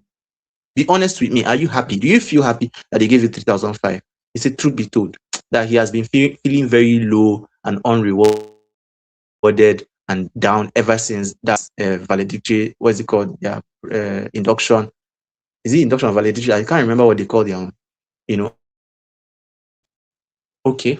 So what are you going to do with this? What are your plans and all of that? And I was like, yeah, that he's open to ideas. And I started, suggesting ideas. So even if you are a first class graduate, BGS, those things, you suffered for them, you labored for them. They should be on your bio, they should be on your profile. First class graduate of physiotherapy, it should be there. You're not hiding it for anything. You don't have a LinkedIn account, you've not posted on LinkedIn, even if it is 3 years ago that you graduated with first class or BGS, go back to LinkedIn, go and post it, throw back to so and so. That's how you build trust. And everything is currency, especially right now. Attention is currency, credibility is currency. First class graduate of this, first class graduate of that, put it there. Best graduating students, put it there. My when I graduated as the best clinical. That was the only award I received upon graduation. Best in clinical. It's on my bio. It's there on my LinkedIn bio, on my LinkedIn profile. It's in my CV. Any CV I'm writing, I put it there. Awards, Dean's Award, Best Clinical Graduating Student. Anything I'm applying for, I'll check it inside there. That's you thinking as an entrepreneur. The system did not waste your money if you can utilize the system for your own good. All those things, everything you have read. Right now, I don't even wait for people to graduate. People I mentor, students I mentor, from year 2, year 3, I'm already telling them, oh yeah, what are you learning in class? Start making content out of it. My cousin is studying nursing, St. Peter's University. And I told him, I saw his TikTok. He has followers on TikTok, a lot of followers. And then he posts, a lot of views, 2,000, 3,000, 5,000, 10,000. I'm like, bro, you're studying to become a nurse. Start branding yourself to become a professional. Let people know this part of you. So you can put things that are related with nursing and do your dancing since you can dance. So not knowing they've removed the oxygen, you put it and you're dancing and people are like, nice one, all of those things. But you are pushing an image that tomorrow when you now come out and say, discounted consultation for 10 people, instead of paying 20,000 to speak with a nurse, pay 5,000 and I'll talk with you for 10 minutes. If you now want something that is extended, pay this amount. Just be creative. The room is abundant. There's a lot of room for you to fly. That's what growth mindset will teach you. That's what abundance mindset will teach you. How do you know that you are moving from limited or fixed mindset to growth and abundance mindset? How will you know? It's when you start reframing your philosophy and vocabulary from I cannot to I can if I know how to. So when people say, oh, can you sell? Do you know how to sell? Do you understand this? Are you good with business and all of that? You don't just say, I can't. When you say I can't, your brain locks. Your brain listens to you and it just locks. I can't, everything you can't. The only thing you can do. Some people will be like, I don't have any skill. I don't have any skill. The only thing I know how to do is physiotherapy. So you're proud of this, your PM and STM, and that's the only thing you want to do in your life. Even hands-on, you're not even going advanced. You're not pushing to learn. You don't know that that's also another path that you can dig into. The knowledge industry, becoming a knowledge authority, becoming so good at what you do clinically and academically that you can teach other people at different levels. The board is open right now. The hands of the board, the arms of the board are open. If you are good enough and you know you are good enough, you can pull closer. If there's evidence of your work, you can pull closer. You can drive for partnerships. You can do stuff. That's the next level. Resource personship. You can go and learn something. You can even be sponsored to go and learn something abroad. Come back and teach here and you are paid. Because you know how to teach. Everything is coming together. I've done over probably 12 different training programs for MRTB. over 12 to 15, if I'm not mistaken. I've done trainings. I did a training. I partnered with National Hospital Abuja, the kinesiotaping training. Some of you were part of it. Some of you connected online. And Prof. Rufai was in the session. He was there that day, and he said a lot of nice stuff about the training and about me. That's the registrar. He came. I told him, oh, the next day is this. I didn't expect him to come. Well, he said he will honor the event, and he came. He was with us. We were cutting tape. We were doing everything. And I was so glad. I was so happy. That's where we are getting to. So you can start positioning yourself as a resource person. I remember when I was starting, when I was coming out, and somebody told me that I can never become a resource person until I become a specialist. Some of you will know when this conversation happened. Until I become a specialist, I have to do this and do that. I have to get to this level. I have to be a certain number of years in practice. All of those things came as challenges. But I looked at it and I've always had a way of breaking protocol. I've always understood that I'm not a straight line person. Clean that straight line, blow it, like wipe it off. I'll draw my own path. And right after the person said all of those things, me, I was not afraid. I just told the person that you will watch me do it. He's my senior, but I told him you will watch me do it. Did I? Yes, I did. It wasn't up to a month. I was already training for MRTB. So I don't see restriction. I don't see challenges. I don't see obstacle. I see opportunity. The fact that they're saying, oh, it cannot be done, that's why I want to do it. That's how stubborn I can be. See opportunity, don't see scarcity. Refuse to see scarcity.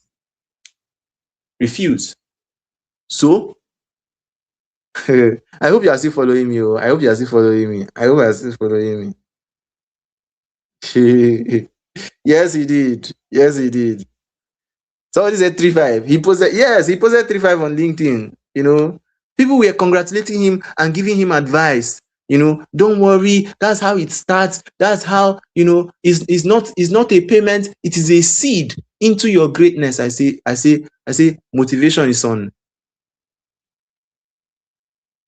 I know the one that trended, UNN. Same UNN. They gave the person, I think, 2,002 tubers of yam or 3 tubers of yam.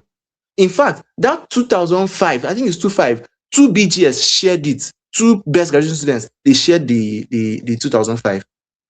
Anybody that attended UNN here, you can confirm, because it happened shortly before we graduated. I think it was the set before we graduated. And I can't remember the department, maybe engineering or something.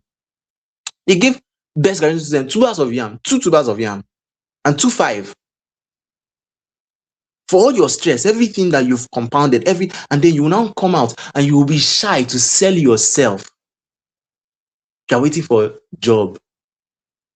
From your 4th year in school, with the knowledge that you already have from your clinical posting, there's nothing that should stop you from actually educating your audience. Nothing should stop you from being able to integrate everything you are learning and building systems, products, platforms that communicate value with people in a way that they want to pay for the value you're offering.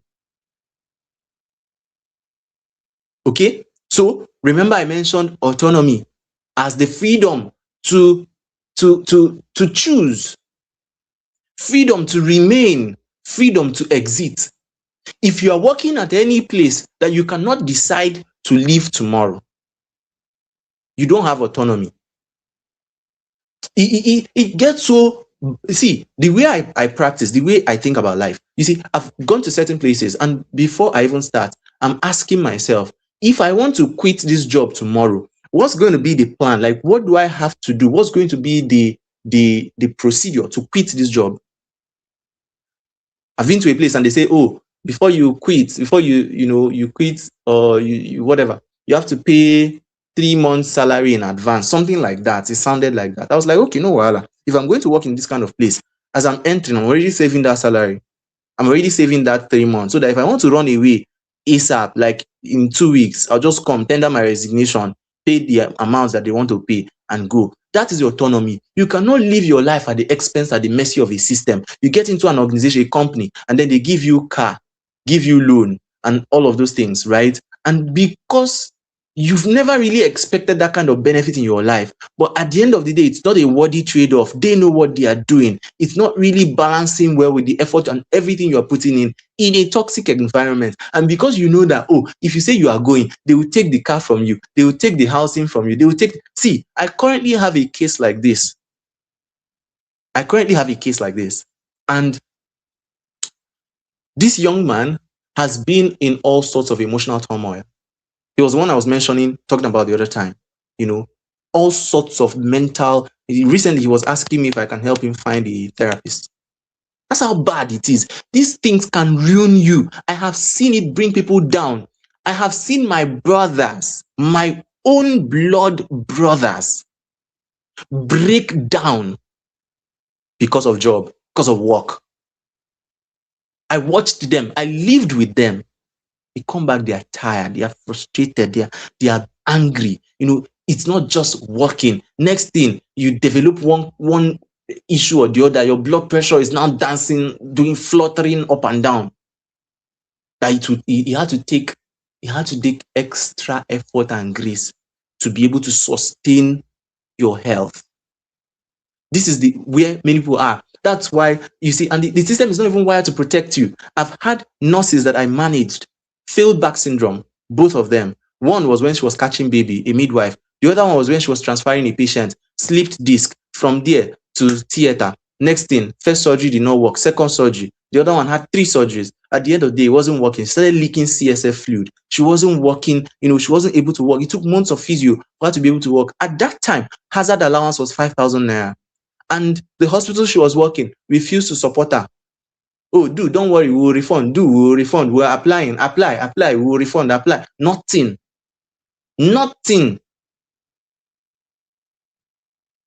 So you have to be aware. I'm not demonizing work. But the only thing is that you need to know when a system is getting toxic, when it's no longer for you, when it's no longer serving you, and you can leave. You can choose where to go. You can choose to stay, and then you can choose to leave. That's autonomy. You're in control of your time, your money, and your decisions. Now, these are things that limit your autonomy. These are systems of control, right? For you to be an intelligent being, for you to be an autonomous being, for you to get into this exalted reality, you have to understand these systems one by one and deconstruct them so that you can be free mentally, not in a bad way, not to become rebellious. Of course, rebellion is good. Rebellion is not inherently, is not intrinsically bad, right? But I'm not saying you should not go and start fighting people or fighting systems and all of that. Now, education is one. I've already told you about education. From you were born, you have not started talking. They push you inside classroom. You started seeing block. Like you see, classrooms look like box. Have you thought about it?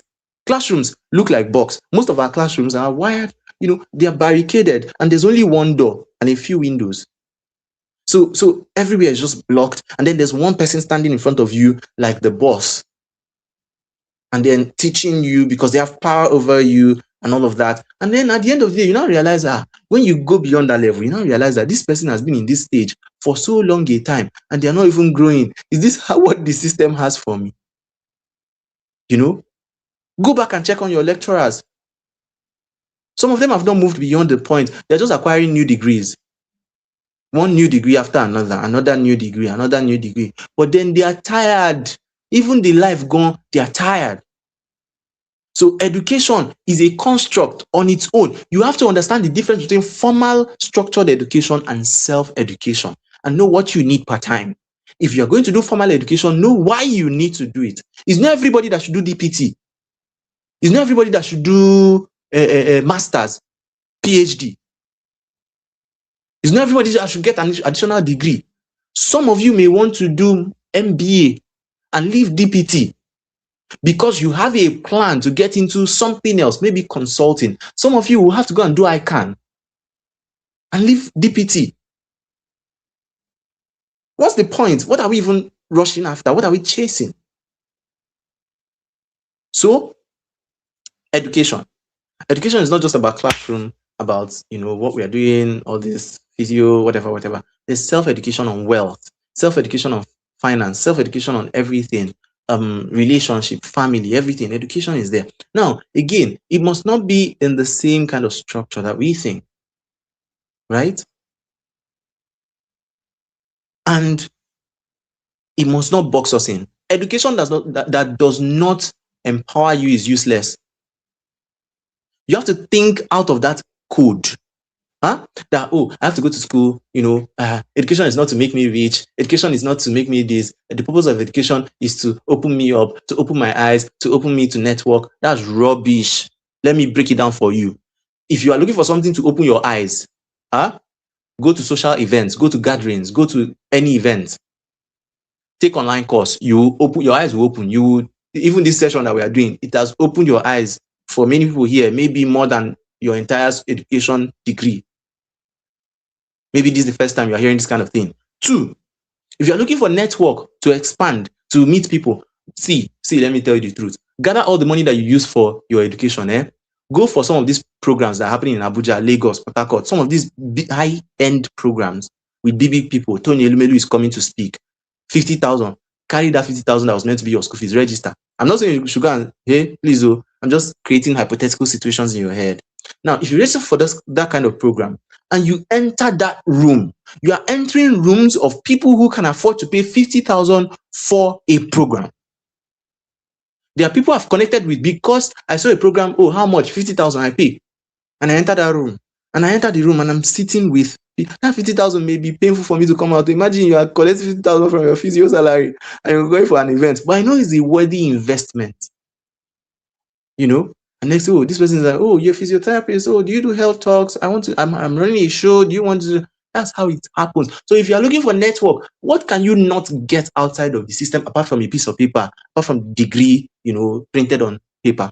What can you not get? It does not make any logical sense that people have to be forced to get formal education or, what is it called? University degrees. But is it good? Yes, do it. It's better to do it and not need it than to need it and you don't have it.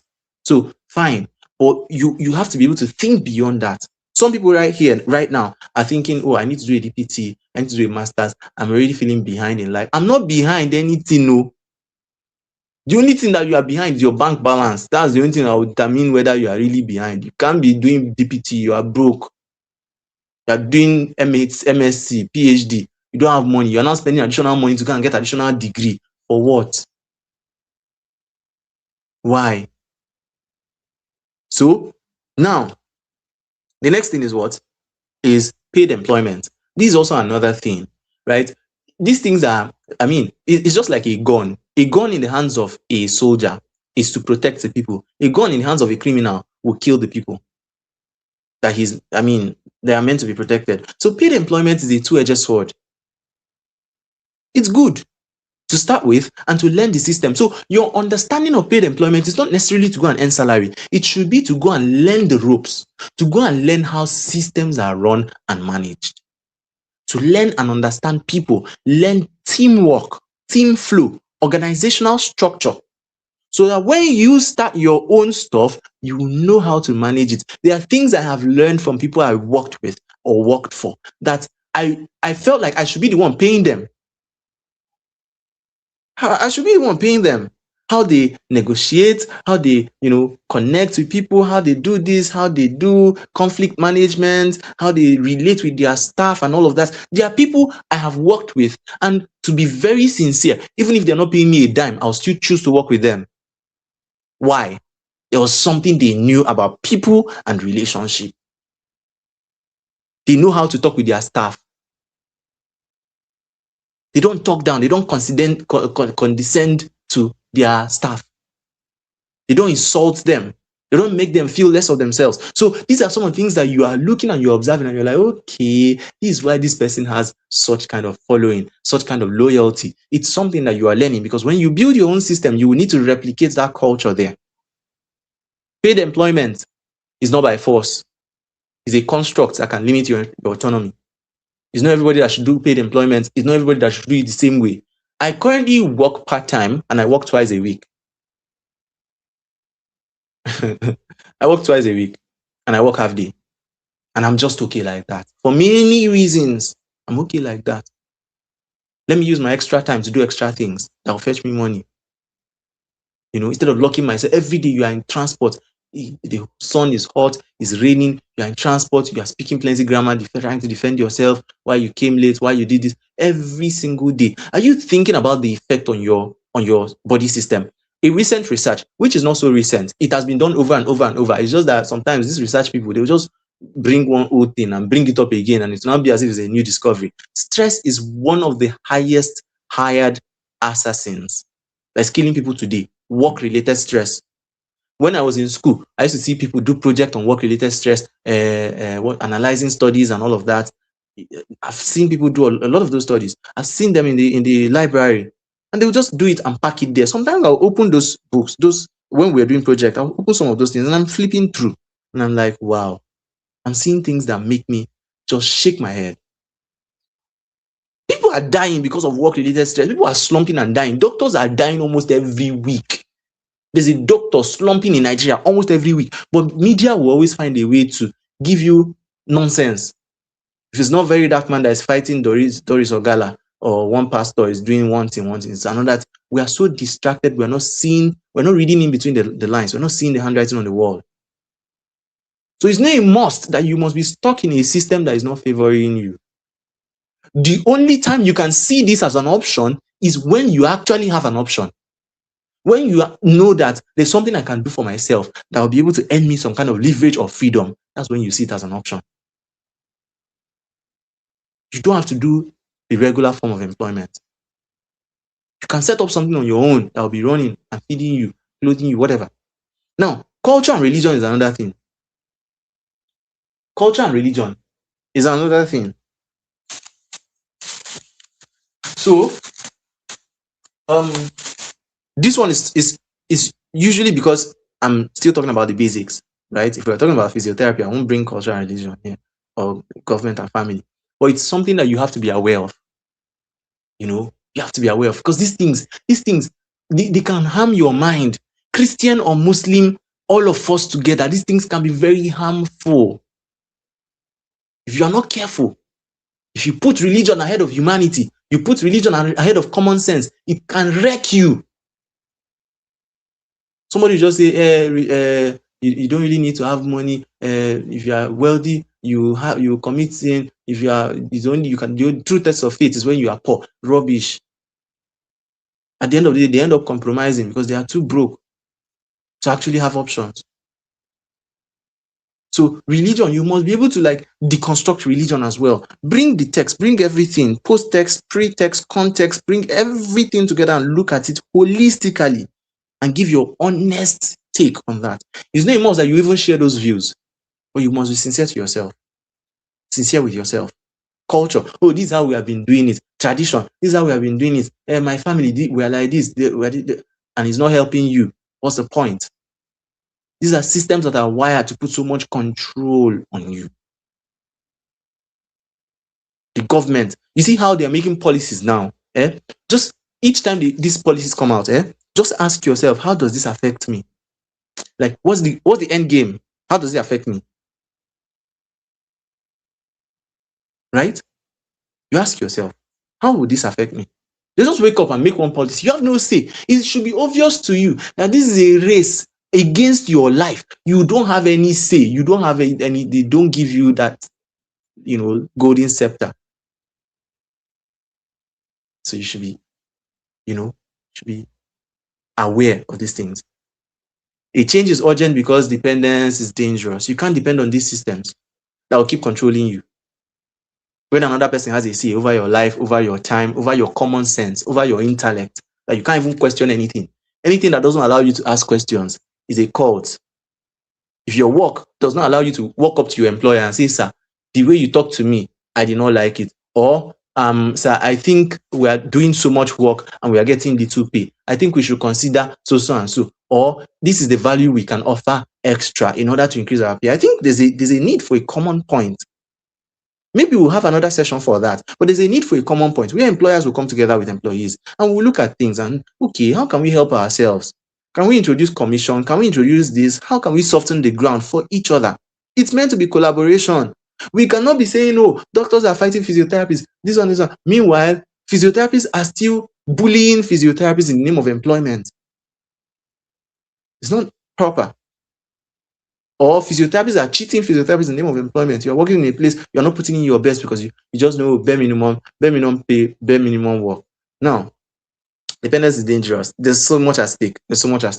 Right? And this is the reality in Nigeria. This is why you must do this. I talked about promotion.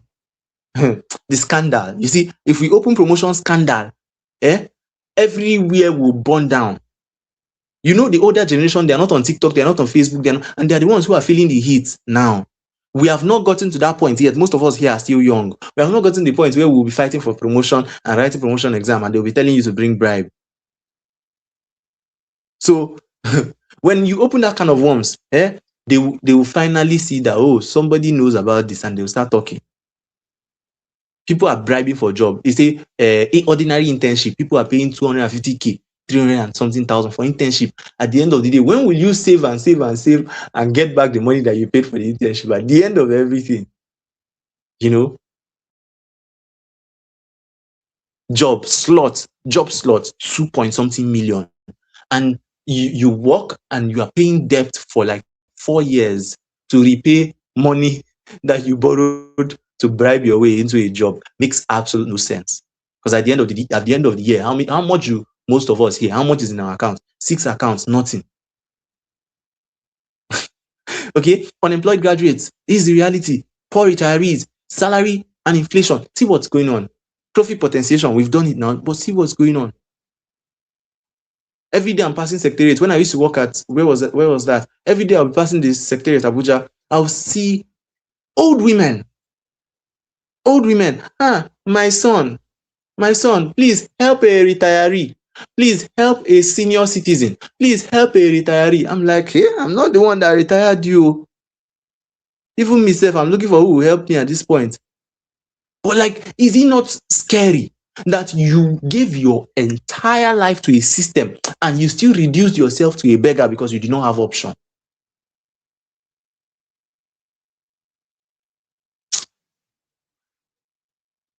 So now, this is the hard truth. If you don't build your own system, you'll be trapped in someone else's. It's a hard truth, right? So this is what I want us to know is that the path to autonomy, the path to independence is strategic, it's not impulsive. This is not for you to now say, oh, this is my job, I'm going to quit tomorrow, and you jump out. Just zoom off. Say, I'll fire my boss. You can fire your boss today. Tomorrow, hunger will fire you. You will find out your boss. You start looking for that your same boss that you fired. So it has to be strategic, not impulsive. You don't just jump out and say, I'm quitting my job. No.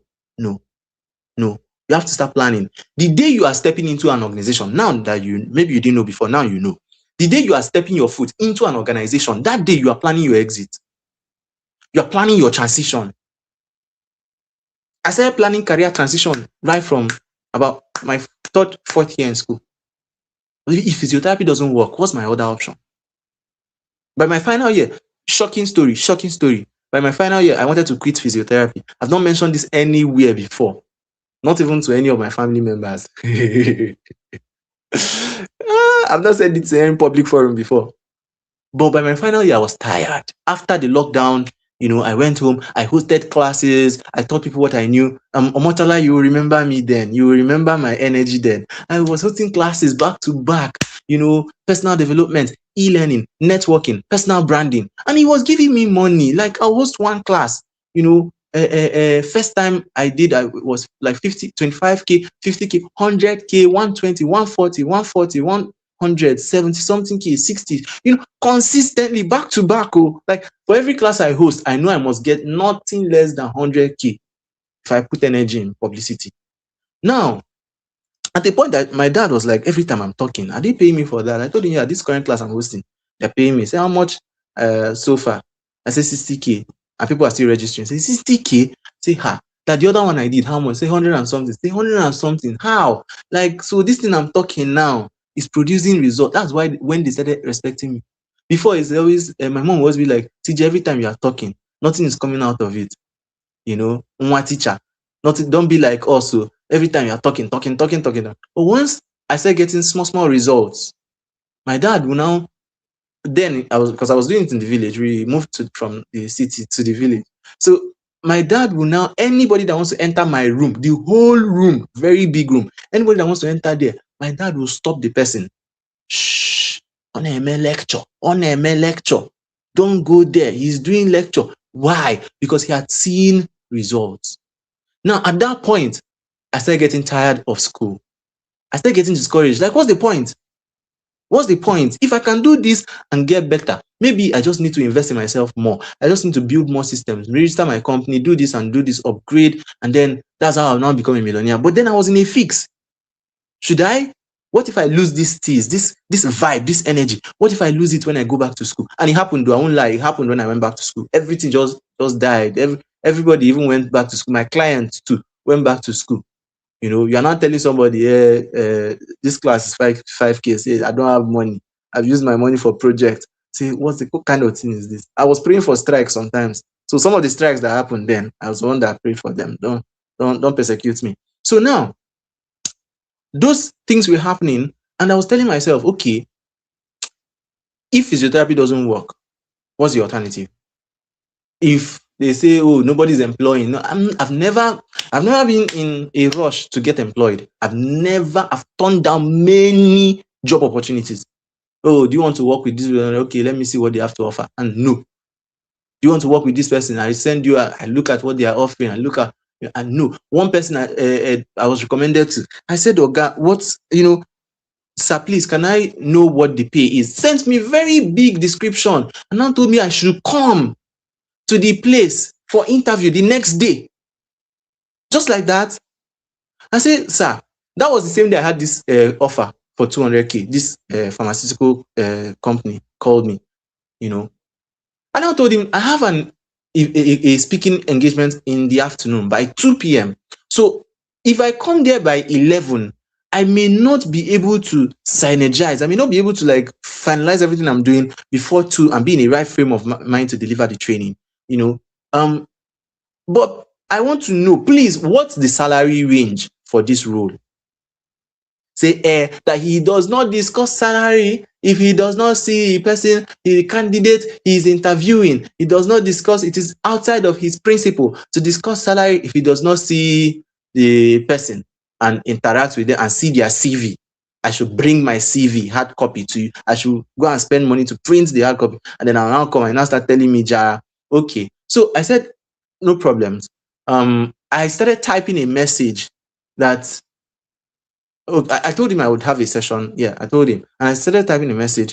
It is also against my personal principle to attend a job interview if I don't see the salary range. I typed it and I left it there for a while. I just looked at it. I said, oh, it was somebody that recommended me, so let me not make it look somehow. I deleted that message. I deleted it. At the end of the day, I had a friend who attended the interview, and he was proposing a pathetic salary. On top of that, he was now telling the guy that you are looking for this amount. You are looking for this amount. Meanwhile, you said you have 5 years of experience. Remove internship, remove NYSC. They don't count as years of experience. So you only have 3. So why should I pay you this amount? When he told me, I laughed. So I would have left my what's it called?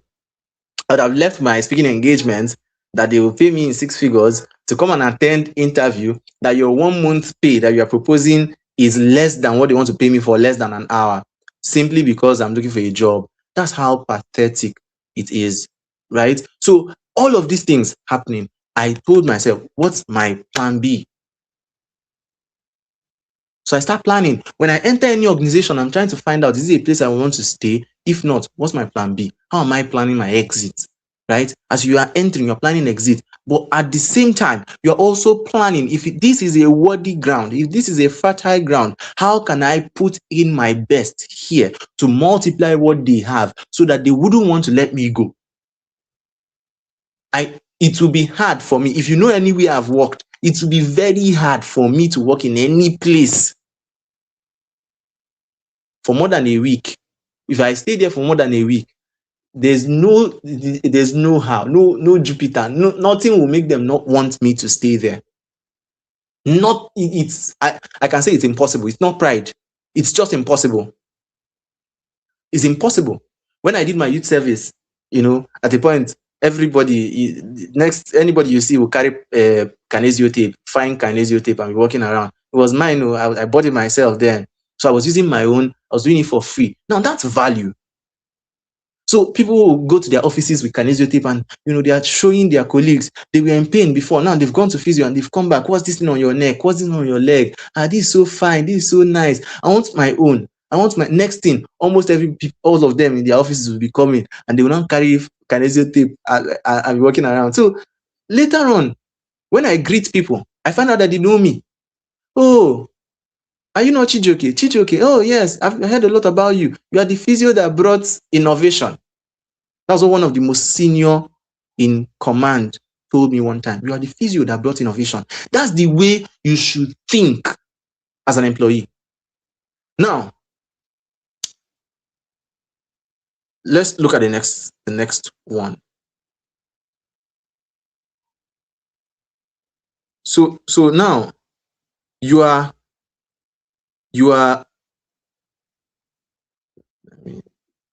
this is the first phase. This is the first phase. I think I skipped a slide. Did I? Okay, yes. Phase 1. What you need to do instead of just jumping out. Okay, believe in yourself, audit your skills, and plan before quitting. If you ever have to quit. If not, don't be in a hurry. Be where you are, but communicate, have conversations about what you can offer. Have conversation about what you can do there. Learn. Identify the weakness of any place you are working. Go and research their weakness. Go and, do some kind of study. Ask directly. Ask your boss, what are the challenges that we're having here? What do you think we can add? What do you think we can do? Right? What can I trade off? Ask.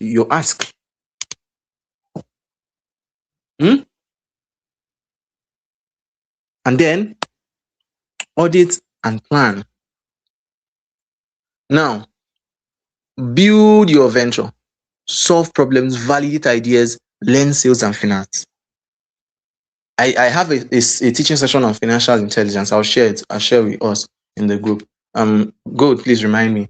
So now you are solving problems. You're identifying problems that exist in your world and creating solutions to those problems and monetizing them. That's what this whole thing is about, too. If you understand how to do this, you can't be stranded. You can't be stranded. Find problems that exist. Find problems that exist. Solve the problems. That's how to make money. When I started doing this kinesiotaping thing, I was talking about kinesiotaping every time. Kinesiotaping. People will be like, plaster. Somebody said plaster to the world. When I was in camp, I was plastering everybody as well. I went to camp with my kinesio tape. I went to camp with my massage gun. I went with vibes. I went like, physio vibes. And at some point too, the soldiers now caught me with somebody. When I was taping the person, I was like, oh, so you are the one that has been plastering everybody in this camp. You are the one. Everybody will see plaster. Everybody will see plaster. You will come and plaster me too. So that's by the way. That's by the way.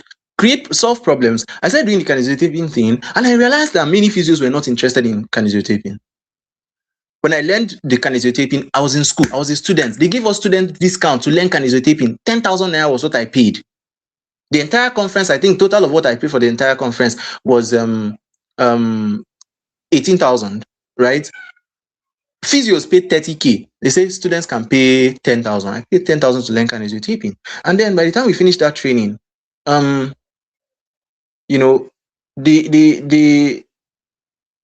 was still practicing kinesiotaping. I was still doing it. I was buying, trying to learn and upgrade myself for a couple of years. But I was not like coming out with it. I wasn't coming out to talk about it and all of that. It was a friend of mine, radiography. His name is Daniel. We were very close then. And he had issues with his knee. So I assessed him. I think it was while he was playing football or something. I assessed him. I made a provisional diagnosis of patellofemoral pain syndrome.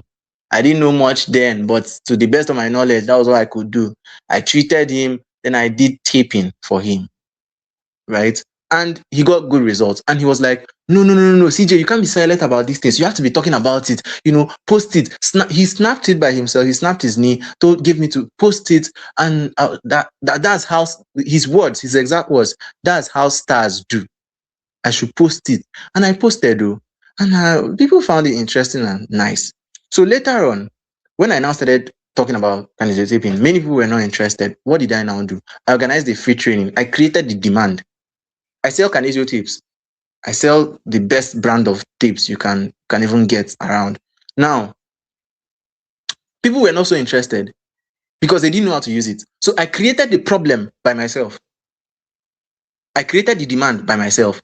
What was the problem I created? The fact that you now know how to do kinesiotaping and you know it works. It's not just anecdotal evidence. It's not just, somebody said, or people will come and post random things. Hey, kinesiotaping is placebo. If it's placebo for you, that one is for you and your pocket.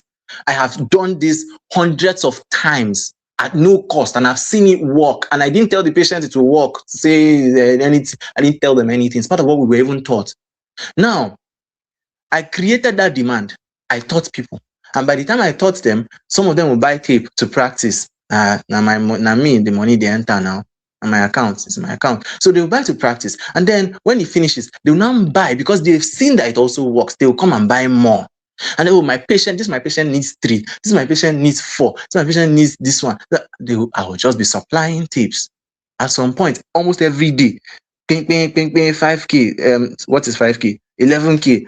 10K, 20K, 50, 100. People were buying. I was delivering to different places. So it's you being able to identify problems that you can solve and creating strategic solutions to those problems.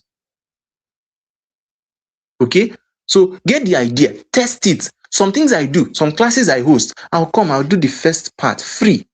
Why? I'm testing demand. Is this something people will want to learn? Ask questions. Don't be, there's this thing they call the entrepreneur's delusion, the founder bias. It means that you can get an idea and you're excited about the idea and you just rush and go and launch the idea too suddenly. And because you launched out too suddenly, nobody needs what you're offering. You get stranded. You waste money on marketing. You waste money on a lot of things. Even your clinic, you may want to implement something that you think people need and you don't ask questions. You just go and build swimming pool. All of a sudden, you now begin, when your eyes will just open. When your clients are coming and they're asking you, why did you build swimming pool? Is it not a waste of money? People don't like swimming like the same clients that you wanted to build it for so that it will attract them. People are like, no, I don't like water. I don't even know how to swim. You now realize every year first blur. So you have to ask questions. Test out this offer. Test it out. Better test it. Ask people to come and experience it for free. Have a free experience of this. 2 days trial, 3 days trial, 1 week trial, 1 month trial, whatever. This is how CapCut, this is the strategy they use. This is the strategy ChatGPT is using. This is the strategy Facebook is using. You are constantly testing something that they have, and they are getting Facebook is getting your data, and it's your data that they are using to make money, because they will sell it to advertisers, and advertisers will use your data set to get you. It's that simple. Very simple. Okay, so get ideas, test ideas, validate the ideas, get people to experience what you're offering, and then sell. Learn sales and finance. Financial intelligence is categorized into basically into 3 most of the time. That's what they teach, but I had to add extra 2, right? And number 1 is make. Okay, number 1 is make. Number 2 is manage. Number 3 is multiply. Okay, number 4 is protect. Number 5 is what is it called again? Transfer. Okay, so make, manage, multiply, protect, and transfer. What do I mean by make? You need to know how to make money. You need the intelligence to create something that can make money. You need that intelligence. to create wealth. One. Two, when you have made the money, you need to be able to manage the money, preserve the money so that it will be enough for you and for the project you want to use it for, whatever it is, right? You need to be able to save. This is where managing comes in. You need to be able to control your money and say, oh, this is where it goes, this is where it goes. Somebody will not come and bamboozle you and take your money. Oh, I want to, please, I need help me. I remember this thing that they used to say, no matter how touching your story is, I will not touch my savings. You need wisdom. You need serious wisdom to know how to manage money, especially when it comes to lending, borrowing, and all of that. Some people will never pay you back. I have my own. I've experienced a fair share. You see, a lot of Nigerians can make you cry when you want to get your own money back, because why am I begging you my money? Why am I begging? Like, I'm begging you, sir, please, my house rent is due and I really need the money now to complete my rent. My landlord is already angry with me. Please, sir, can you, the 100K you're owing me, please help me, sir. Hey, I remember one man. I made mistakes that I won't make again. After everything, the man looked at me and said, my son, God will provide. Is well. It's a long story, but then that's it. You must be able to learn how to manage your money. Then you must learn how to multiply money. You must put your money on leverage vehicles. You must put your money into systems that would yield returns. That's the purpose of money in the first place. So now the problem is that most of us, let me see if I can turn on my camera. This is what we do most of the time. This is what we do.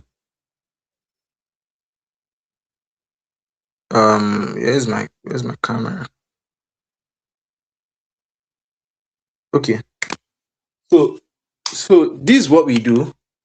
I'm trying to let's see. Trying to get my the what's it called?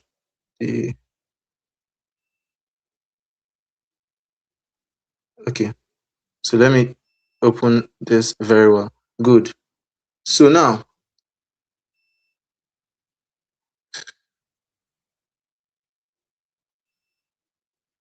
this is what we do. Most of us physios, right? This is my whiteboard.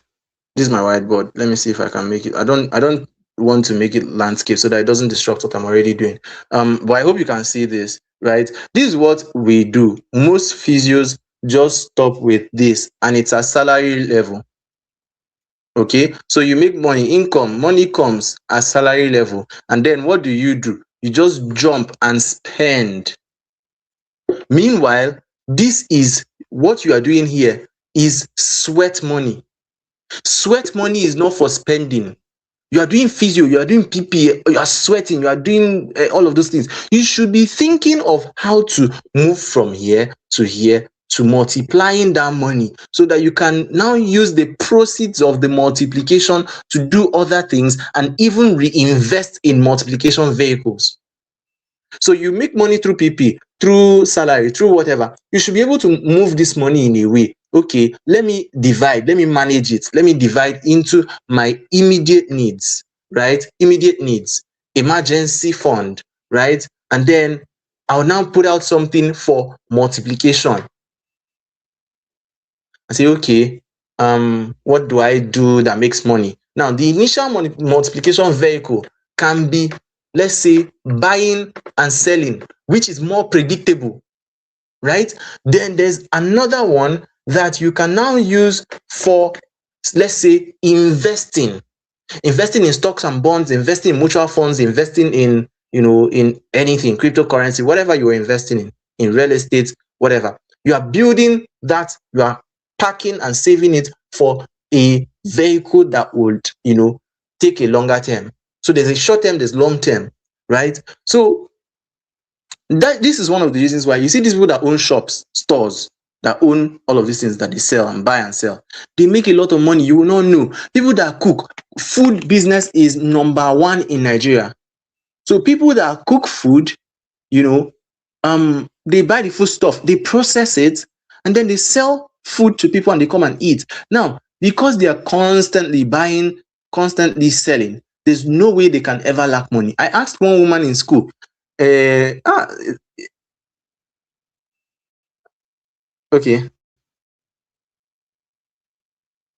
are you serious?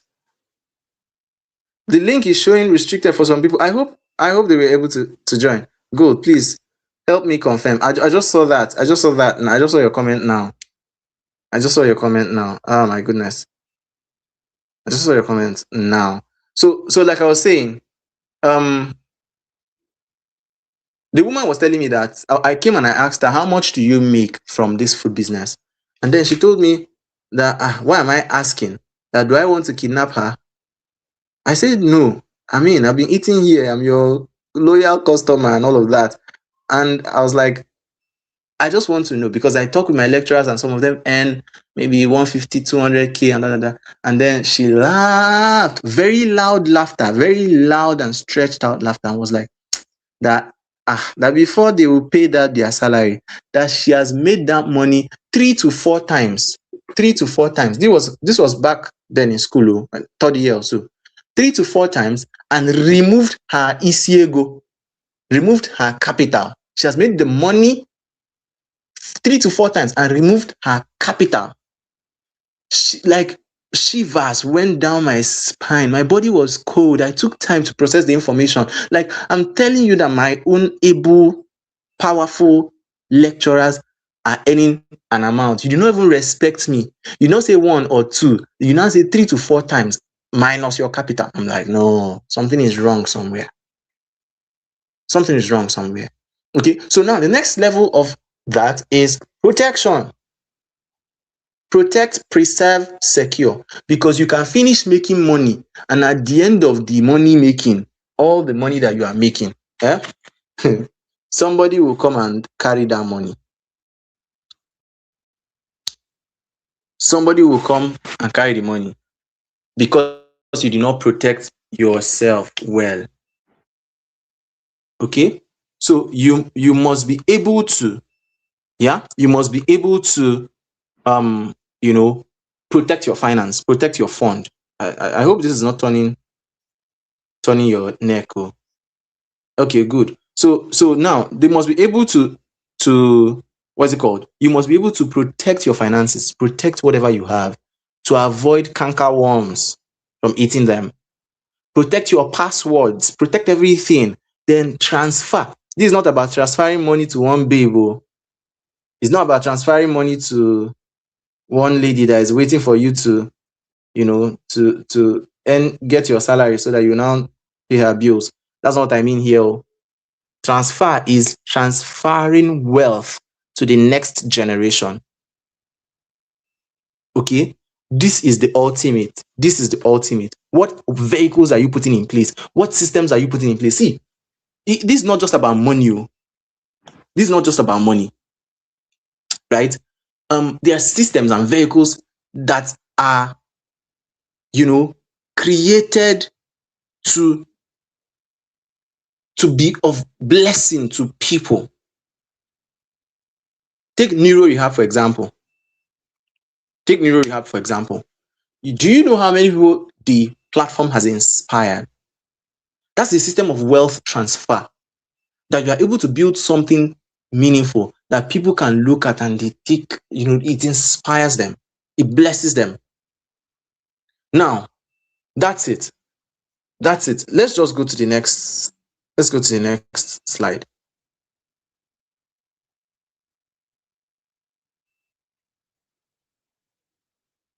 So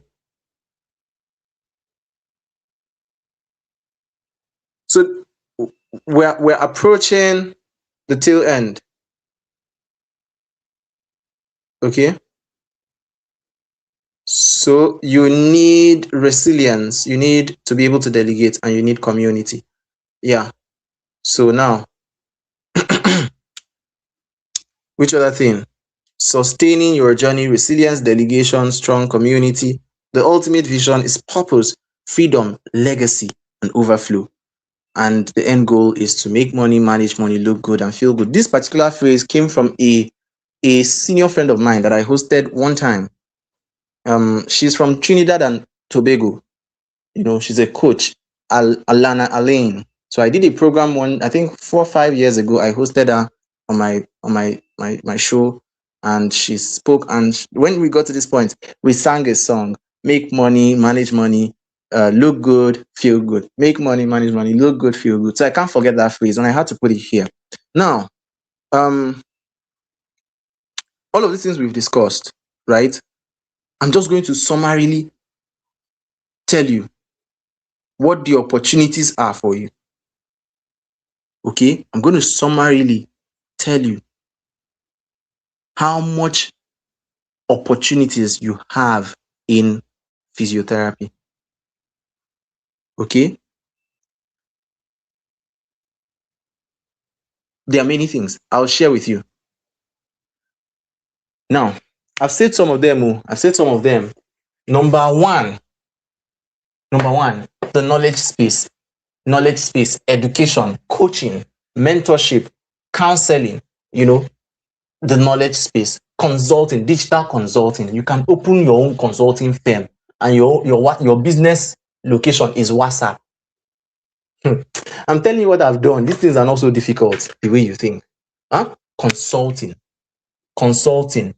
coaching, training, all of those are knowledge space areas. There's research. Some of you are gurus in research. You need to come up. People need to know you. Pitch yourself to hospitals, pitch yourself to medical experts, join forums, create forums, do stuff. Community is also one of them. You can build a community. I have a community that I manage, that I run, I created. And we have doctors inside there. We have professors inside. We have consultants inside. We have brutal conversations. Dietitian, med lab scientist, if we want to fight, we said, instead of us to be fighting randomly, let's carry the fight and come inside our group. When we are done fighting, we hug ourselves and say, okay, so this is what you have been saying. Okay, yes, that's how it's meant to be. So you can even build communities that would bring some form of, value, and you can still monetize it. You can create digital products, books. I talked about it, books, online courses and stuff like that. When I started including healthcare in my coaching program, I started attracting adults. Before I started including healthcare, it was as if my programs were attracting younger people.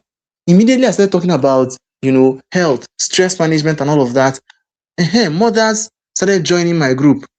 They started joining my program. They started joining my mentorship because it was part of the curriculum. So you see, it's not a must that you have to isolate these things. You can just find a way to add physiotherapy, add healthcare into what you are doing outside of the clinic. You see, opportunities are plenty. Talked about research, education, consulting, creating digital products, freelancing, whatever. First aid. These things now that I'm mentioning, they are called open funnels. Why? You don't need a degree to penetrate them. You don't need a degree to penetrate,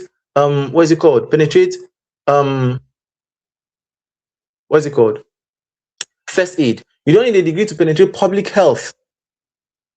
You don't need a degree to penetrate life coaching. I do life coaching, and sometimes people mock me with it. Have you been in this world before? How are you a life coach? It's a long story. It's a long story. Interestingly, I now help other people become life coaches. I coach people to become life coaches, exceptional ones, and start on a good foot. So now, you see, life coaching, mental health. You don't have to become a therapist. You don't even have to practice therapy, but there are basic things that you understand. Things like CBT, NLP, and REBT, rational emotive behavioral therapy, cognitive behavioral therapy, or cognitive behavioral technique. I have certifications in CBT and REBT. Powerful coaching frameworks that you can use. I train mental health professionals. Been called to train a good number of times, and I'll be there. So, first aid, BLS, ACLS. BLS is going to be easier for you. You can go and do instructor certification and become a BLS provider with American Heart Association. That one's up to you. How you get it, I don't know. if that interests you, can follow that path. You go to schools, train them on first aid, you get gigs. Do you know how many churches are looking for that kind of opportunity? Some of you have a lot of opportunity, but they're being wasted. In your church alone, your clients are there. In your church alone, there's so much impact that you can make. There's so much value you can bring. Thousands of people come to church every time. Hundreds of people, even if they are 10. Hundreds of people come, you don't know that they're your clientele. That's your market. Truth. So you go, you just go and come out every day. You can go there, talk to you, walk up to your pastor. Pastor, I would want that to happen from this meeting. Oh, pastor, sir, Reverend Father, Bishop, Pope, whoever. Please, I've been thinking of discussing this with you. I'm a physiotherapist. Some of you, they don't even know what you do. You just go to church and come out. Your pastor doesn't know who you are. They don't know what you do. These men some of them are very connected. You can approach them. This and this. I told you, even if you are Muslim, you can still approach them. I'm a physiotherapist, and I've been thinking we are mapping out churches in this area for outreach. And I thought of adding your own church, considering that you may have a lot of people in this category. Maybe women. We are reaching out to women. Do you have women groups in your church? Or do we have women groups in the church that we can reach out to? We want to do a free outreach, free medical outreach. You check them, call audiology, speech therapy, whoever, gather them, go and do the outreach. There's no way you will not get clients. Can go to church, go and do first aid for them, because you know how to. So what I came here to do this night is to open your mind to possibilities. And if I succeeded in doing that, my day is made, my night too is made. Is to open your mind to possibilities. And I hope we achieved that tonight. I'll be glad to take questions. Coach Samuyiwa joined this session at some point. I was trying to quickly cover up so that I'll allow him to come and give us one or two fatherly words of advice. So I don't know if he's still available. Maybe Gold, you can help me find out. Can help me find out. But this is where we'll be wrapping up for now. I'll be glad to take questions. And remember that some of the things that you may want to ask, that may be your pain point, right? Maybe all the things I've been saying, you're just like, yeah, CJ, these ones, they are good though, but there's one question in my heart. Please ask.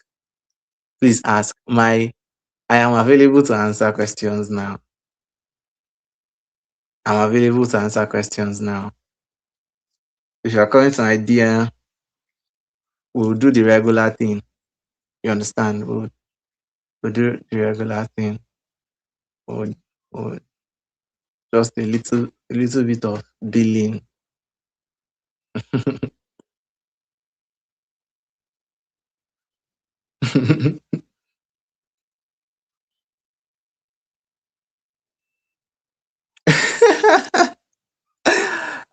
Thank you very much. I really do hope you got value. I would like to see this training. I put a lot into it mentally for days. It has been exciting me because I know the outcome. Like, I know what the end of it will be. I know the outcome it will. I pray this training bets millionaires. Multi-millionaires. It doesn't even have to be me. It's like sowing seeds, right? The seed has been sown. Sown. So different soils, different soil textures, soil types, and then it's left for the germination to happen. So I really look forward to the outcome. I look forward to hearing, oh, coach, it was because of you I started my brand, I started my this, that, I started my whatever, right? I would be very, very, very glad to hear something like that. So please, yes. Okay. Hey, yeah, I've seen your message. Cool. Thank you. So I look forward to this, and Gold is going to come and introduce us to neuro rehab community and then take it over from me, because this program would not have been possible. It wouldn't have happened without neuro rehab. It interestingly, some of you know how it came about. Some of you know how it came about. Samu, we're having conversations on the group, the neuro rehab community, and at some point he was like, Chijoke, you should uh, organize something for this guy on mindset. You know, I will pay. I don't mind paying. Something like that. And I was like, okay, maybe one or two people who are also interested can join. Next thing, Elijah said, I'm also interested. I'm here. I'm also interested. Something like that. Elijah is here, and somebody else. I'm number two. I'm number three. I'm like, okay, maybe we should just create. So that was how we kept on expanding. And we got here. We got here. So it's been a very exciting thing for me. It's been very, very exciting. I've always looked forward to this training. I've looked forward to this training, and I'm glad. And this will also remain as a reference material for all those who attended. You would have the access to it, so that you can always go back to it. So, Gold, please take over the floor. You have the floor. You are my madam now. Anything you tell me to do, I'll do. But to everyone, please, I would appreciate. Just give me, I would appreciate whether it's here, send me a message, let me know how the session was for you. It will really, really, really, really be, I'll be grateful. And then there's a community. I'll send the community link here. I'll send it here so that those who are interested can join. It's called Physiopreneur Mentorship. Not Physiopreneur. Yes, Physiopreneur Mentorship is there. But then there's also another community, right? I'll probably just send both of them. There's also another community. So you can join. And so this link I sent is to medical mentorship community. Yes, who care medical mentorship. So that's the group where we have medical professionals. I don't even think the link is clickable, but you have medical professionals, health professionals, dietitians, everybody. We are just inside there, helping our lives. Let me send the link again. So if you don't get it here, I didn't want to post it in the general group, but I think I'll do that. I'll do that for the sake of those that may not have joined. I didn't want to post it in the WhatsApp room. So please, over to you, Gold. Over to you. My question were answered. Oh, good.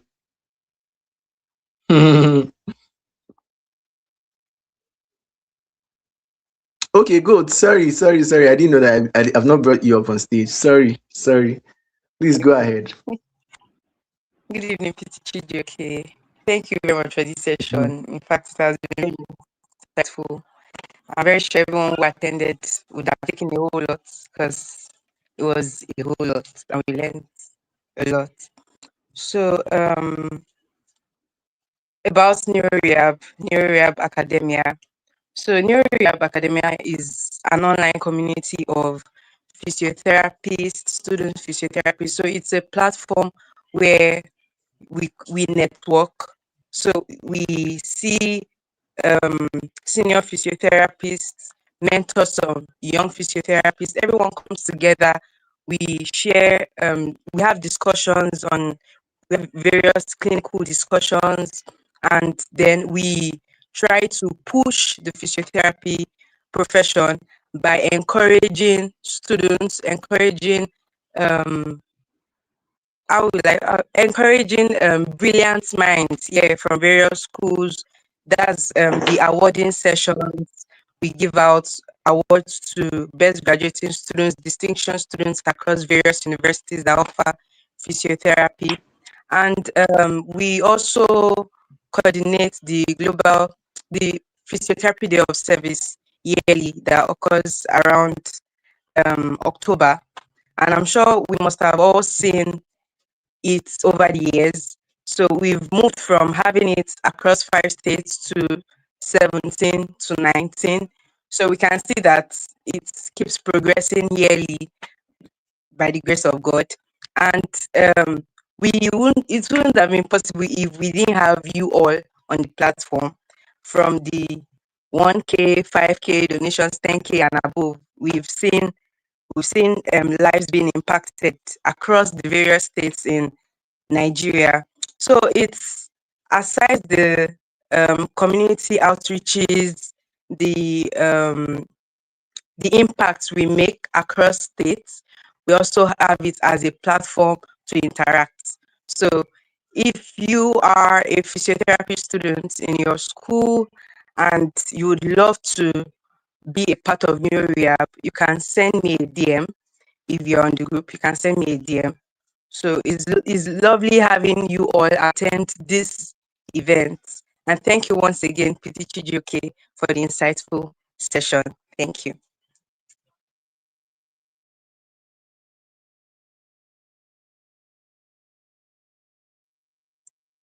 PT Chijioke, are you there? Thank you.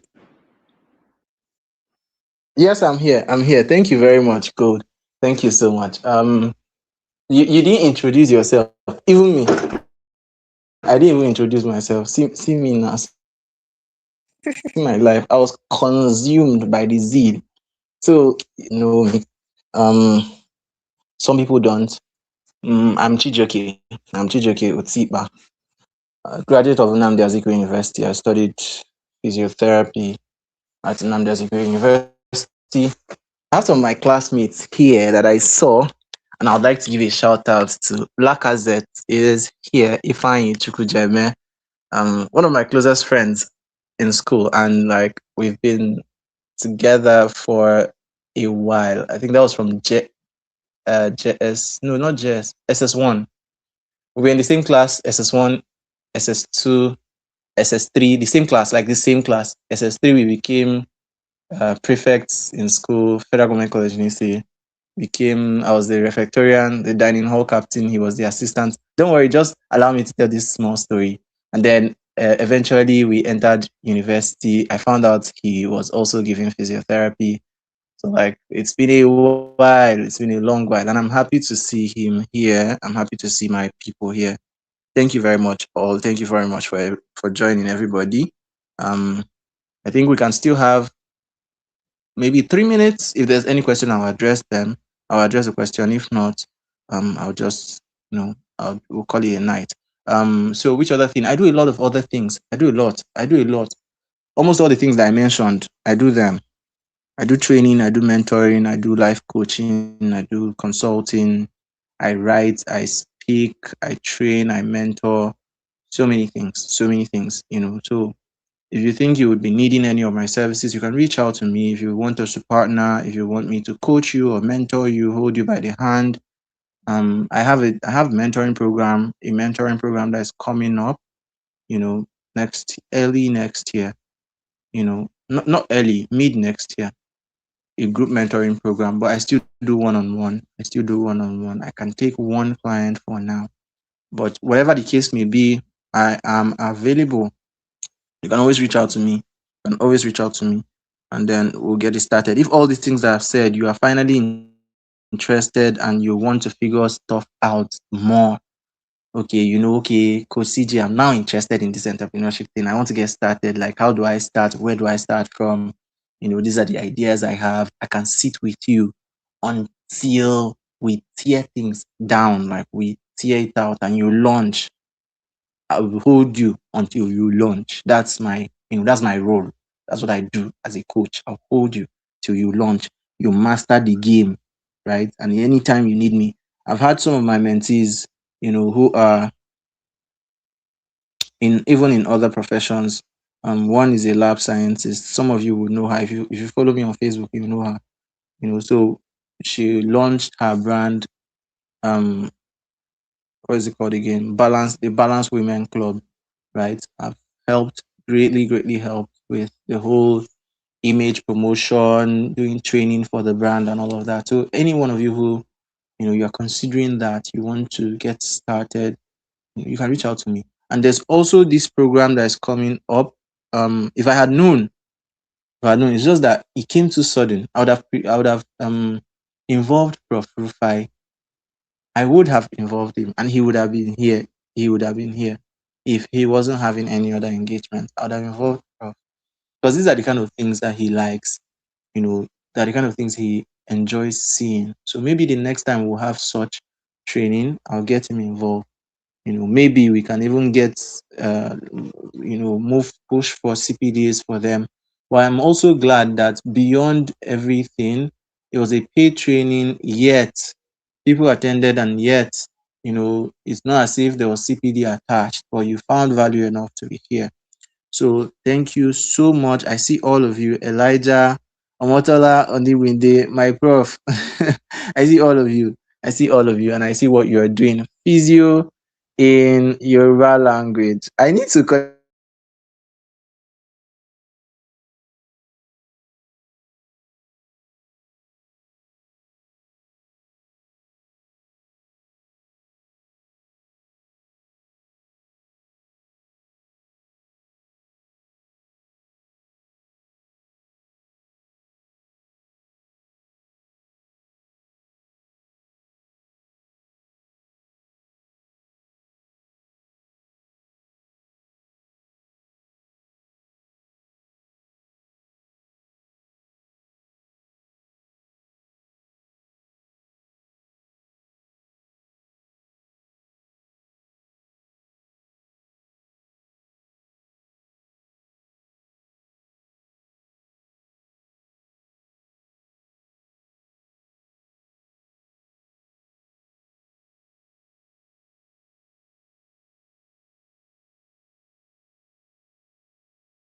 Okay, so now let me see. Can you still hear me? Can you still hear me?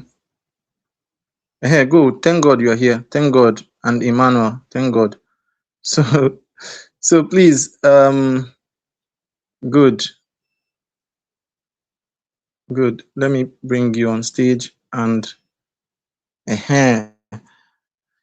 so yes. Can you hear me? I think we have our chair people here. So you already know Very well. well done. Ima has been very, very busy, but I wouldn't fail to appreciate my team. Emmanuel is here. Where is the other lady? You all were you've been exceptional. You've been very, very exceptional. Thank you very much. Emmanuel is currently in a camp. I think a church program, but even at that, we know how we dug out everything. Be like, oh sir, I'm currently this. Can I do this later? Can I? And he will always deliver. Thank you so much. It wouldn't have been possible without you. Gold, Emmanuel, thank you so much. This is my special appreciation to you all. Well done. Well done. It's not been easy, but Thank yeah, you, sir. you pulled through. It's a profound Thank you. So introduction. oh thank you. Maybe we can have some people on stage if they want to come up the stage and share their experience. Um let me share the link now. Yeah. Let me put the link in the comment section. So please, if you want to come up and share your experience, let's just hang out. I think we can take 6 people on stage at the same time. So let's just have fun a little bit. Then the giveaway will now. I don't go leak secret. I don't go leak secret. I don't go leak secret. So good. It's over to you now. We can decide. Yeah, can decide how we want to do it. Somebody said, "Now why you like?" Hey, good. Okay. I was thinking What we do could you? do it Oh, on the nice, nice. Oluwa, you said? I was thinking we could do it on the WhatsApp group. So What did you like say? I was thinking we could do the stuff on the WhatsApp group. Okay. Instead of Okay. here. Okay. Oh, fine and good. Fine and good. However way, you want to do it. But why I wanted it here is because I wanted to be sure that it's people that attended that we are giving. Of course, I have the That's screenshot. why. Oh, Okay. beautiful, beautiful, beautiful. So yes, anybody wants to come up stage, want to come up stage and say something? Thank you. I'm reading the comments. I'm looking for some nice words I can project. Yes, I was saying physio in Yoruba language. Thank you for joining. You always join my sessions and you participate well. Yes, I remember when was that? It was the kinesithetics class that we had. You were answering all the questions. So yeah, I see you. Thank you very much. Please, we should catch up. We should catch up. Thank you very much. And I look forward to seeing your messages. Let's know that this thing was worth it. Let's know that it was worth it. Maybe we will now consider what to do from here, right? Maybe setting up hubs, mentoring hubs, and all of that. And MRTB is doing something for rehabilitation. Look out for it. I'll also share it with us. Okay, look out for it. Register, fill the form, join. I was part of drafting the entire curriculum for that entrepreneurship training. I was part of it from beginning to the end of the planning, from the first day. So I know what that thing is. That thing is like it's a mini MBA.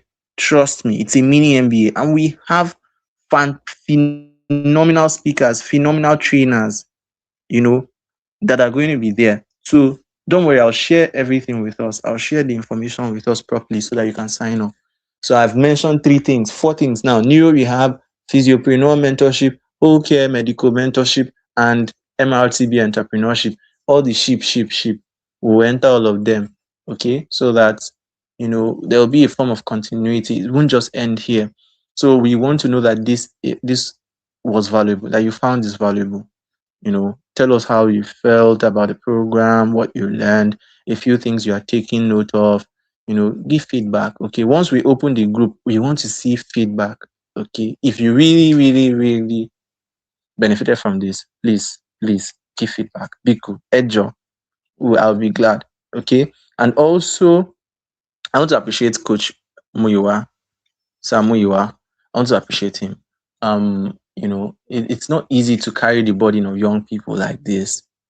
It's easy to say, oh, young people don't want to work, young people don't want to work. Oh, wonderful. Talk of the angel. Thank you, sir. Good evening, sir. Oh, good evening, Chijioke. How are you? I'm fine, sir. I was just talking about our daddy now. Our daddy is here. Yeah, I joined you when I was at work. So while I was driving down, so I also was listening to it. But as I entered the lift to my apartment, so the network was terrible then. So that's what cut it off. But at least I got about Okay. 1 hour of the lecture, and it's a great one. Seriously, Chijo, sometimes when you have someone and you know someone, maybe because the person is a fellow physiotherapist, you don't actually get to appreciate them well enough. I can tell you that what Chijoke has been saying, this is not what he was taught in school. I can tell you, this is self, personal development, and he has invested so much in himself. Now, I don't want you, for the listeners and for the participants, to just take this with levity. As we were thinking of before, okay, that everything should be free, but he said something that, okay, for anyone to participate, they should drop a token so that at least they will know that there's a bit of their own investment in it. Even apologies to the Muslim, but for the Christians, there's a part of the scripture that says that the heart of a man is, it is where the treasure, that is where the treasure is actually being kept. That is where the man's heart is going to be. And that is the same thing. It is whatsoever that you invest your, maybe your time in, your energy, your money, you see that your heart will also be committed to such a thing. And that's what I'm saying. This year, if you want to learn, if you go and look at any kind of maybe webinar or maybe courses, if it is free, people will take it with levity, and they will not just, they don't, how much is it? What I'm telling you, this is a master class. Even this is not just only for young physiotherapists, but this is a charge. I understood when, I think it really so much resonate with me when he was talking about how you create the demand. He was saying, kind of say to people are not interested. What did he do next? He started, organizing free classes. From there, okay, when someone gets, okay, this is actually effective. Maybe a patient gave a feedback. Some people like this in their treatment arsenal, they don't have so much. I don't know how many skills. Okay, you've got Unwuga for your manipulative skills. Some have got some nice machines and collections, ultrasound. Maybe they've got some shock therapy. They've got some maybe infrared. But you've got some exercises, you've got massage, you've got cryotherapy, but you need to add to your arsenal, and that is, you having kinesil tape. That is something else you can offer. Some people know that some patients are very difficult, that you treat them with all the modalities, and you're not really getting the result. But the moment some psychologically, you bring something, and say, okay, we can also do this. Apart from the fact that you've exhausted every other, he said he was doing free training, and next, okay, come and buy your kinesil tape from me. They are seeing result, and they keep patronizing him, creating the market. I know, if I don't know, you guys know I'm a photographer now. I was doing free photo shoots. It was the same principle. I was doing free photo shoots for people. It was free. The pictures were ugly. I couldn't post them, but you cannot complain because number one, you didn't pay me. So I was using people to learn. It was my wife's maternity shoot. If you see the picture, if you go down to MK photograph, go down, down, down, down to the, now we have over 1,020 pictures now, 1,020 posts. But if you go down, down, down, down, that was last year. We started this thing last year, January. Just imagine. And now we have 1,020 posts. We have over 2,000 followers. It started from using someone, my fellow people, and I was using myself as an experiment. I bought a camera that's very expensive, and I would take picture and my head is looking black. I was like, what's wrong? I was thinking it's by buying very expensive, but it's not by training. Oh, you get okay, you have to buy lights. You have to buy some modifier. You have to now start learning editing. This guy, the same thing. You started free, give them free first. Then people start salivating when they see the skills. Next thing, oh, I have someone that I did the person pre-wedding shoot. After I did the pre-wedding shoot, the person went to Nigeria to get married and everything, came back. She became pregnant for her husband. I did the maternity shoot. Of course, while they were the maternity shoot like this and everything, could get them very good discount. They love the pictures. When the baby was born, we did a newborn photography. Now baby, they did 6 months, halfway to you, they called me again. Baby became 1 year old. They called me again. When they were to do their wedding anniversary, they called just from one singular. Just imagine, that is one thing I want physiotherapists to look into, broaden your horizon. I thought, Chijoke, don't worry, we're going to have another budget. We are going to have another one of these, maybe in March. I think this is a better investment than just giving giveaway of to everybody and all. About, and again, don't you, I want us to get to rid ourselves of this mentality That we should be the person that's even speaking God, is he driving a G Wagon? Is he not just a bloody physiotherapist? What does he have? That was when I put something on the group that you as a young person, there's nothing saying that you don't have up to 1 million naira in your account. And the next question someone asked me is, when I was 22, do I have 1 million? I was like, is that what you should be thinking of? Some of us, we are limited in our thinking faculties, and it reeks of mediocrity. Now, because I am here today and someone else is teaching you, but if it is someone that, I always have the, I say, then in school, when we're in school, then we look at our seniors that finish, maybe that are on first class, we tell them to be doing tutorial for us. But if you want to learn better, go and meet those your seniors. Maybe if you're in 100 level or 20 level, go and meet those 500 level students that are not doing well. They will teach you better than those first class, because they will teach you how not to fail or not to have a terrible grade, like them. They will tell you the mistakes they made. But someone that is first class has always been on first class from 100 level. And that is the thing. Many of us who want people that are successful to be the one to speak to us about success. No, it doesn't always all the time have to be that. By all dimensions and all metrics, Chijioke is successful. But I don't know what your own definition of successful is, because you say, oh, is he driving, is he living in a mansion? Why will he be the one? No, it doesn't have to be that way. So I just want to encourage you that please do not take this lecture with levity. You need to apply it. Start thinking. Change your cycle. If you think that everybody around you are just, mediocres, and is everybody just speaking? They are speaking of tiredness. There was something, I put up on the group. Let me go and check for it, and I will not start at that. It says something, reclaim your mind. That's what Chijoki said. I took a screenshot of that. Dismantle the limiting beliefs, adopt growth thinking. I remember when I finished with distinction, first class, best in research, best in clinicals. I think, for the first time in the history of College of Medicine, University of Lagos, I won all the awards. I won the Provost Award. Now my uncle was telling me I should come to Akure. I should come to Akure to do what? Akure. I'm from Akure, Ondo State. But apart from a ministry job, what else do you have there? So I should come to. I said, me Akure. Hey, I didn't go back home. They fought and we fought and everything, reported me to my. I said, I'm not going Shingba. Funny enough, all my siblings, that all of us went to university, food and everybody. They stayed by Nakuru and everything. They didn't even get government job. Some are not doing teachers, and I was like, what kind of? You need to leave your comfort zone. Some of us like this. I was telling one person was telling me that in her business, cake business, she was making half a million. And she now said because of internship, she has to go to another place, whereby she will not have access to her clientele and she will lose money. Even God said as a chief physiotherapist, even as a professor is collecting half a million. You as a 19-year-old girl, you are making this amount of money and you now want to leave all of that. I don't know. I said, what has programmed our mind? I'm telling all these things that we're doing, masters, everything is for what? It's for more money. Forget all those. You see all those physicians talking about passion. Nobody get passion. Thank God you are saying for yourself that nobody is not about passion anymore.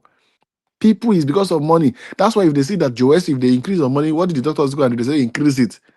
It is money at the end of the day. So if I'm doing a job that is paying me, like I was saying sometimes that okay, a patient, a rich man, they shit, and they say for someone to pack the shit in a very special way, they will pay me $1 million. Will you do it? I will do it. Because even now, with my job here as a physiotherapist, as a very senior physiotherapist, though, when I'm mobilizing a patient, that's when, because most of them don't even have bowel control, that's when the person goes shit. And guess what? The nurses will not be there. And I pack the shit.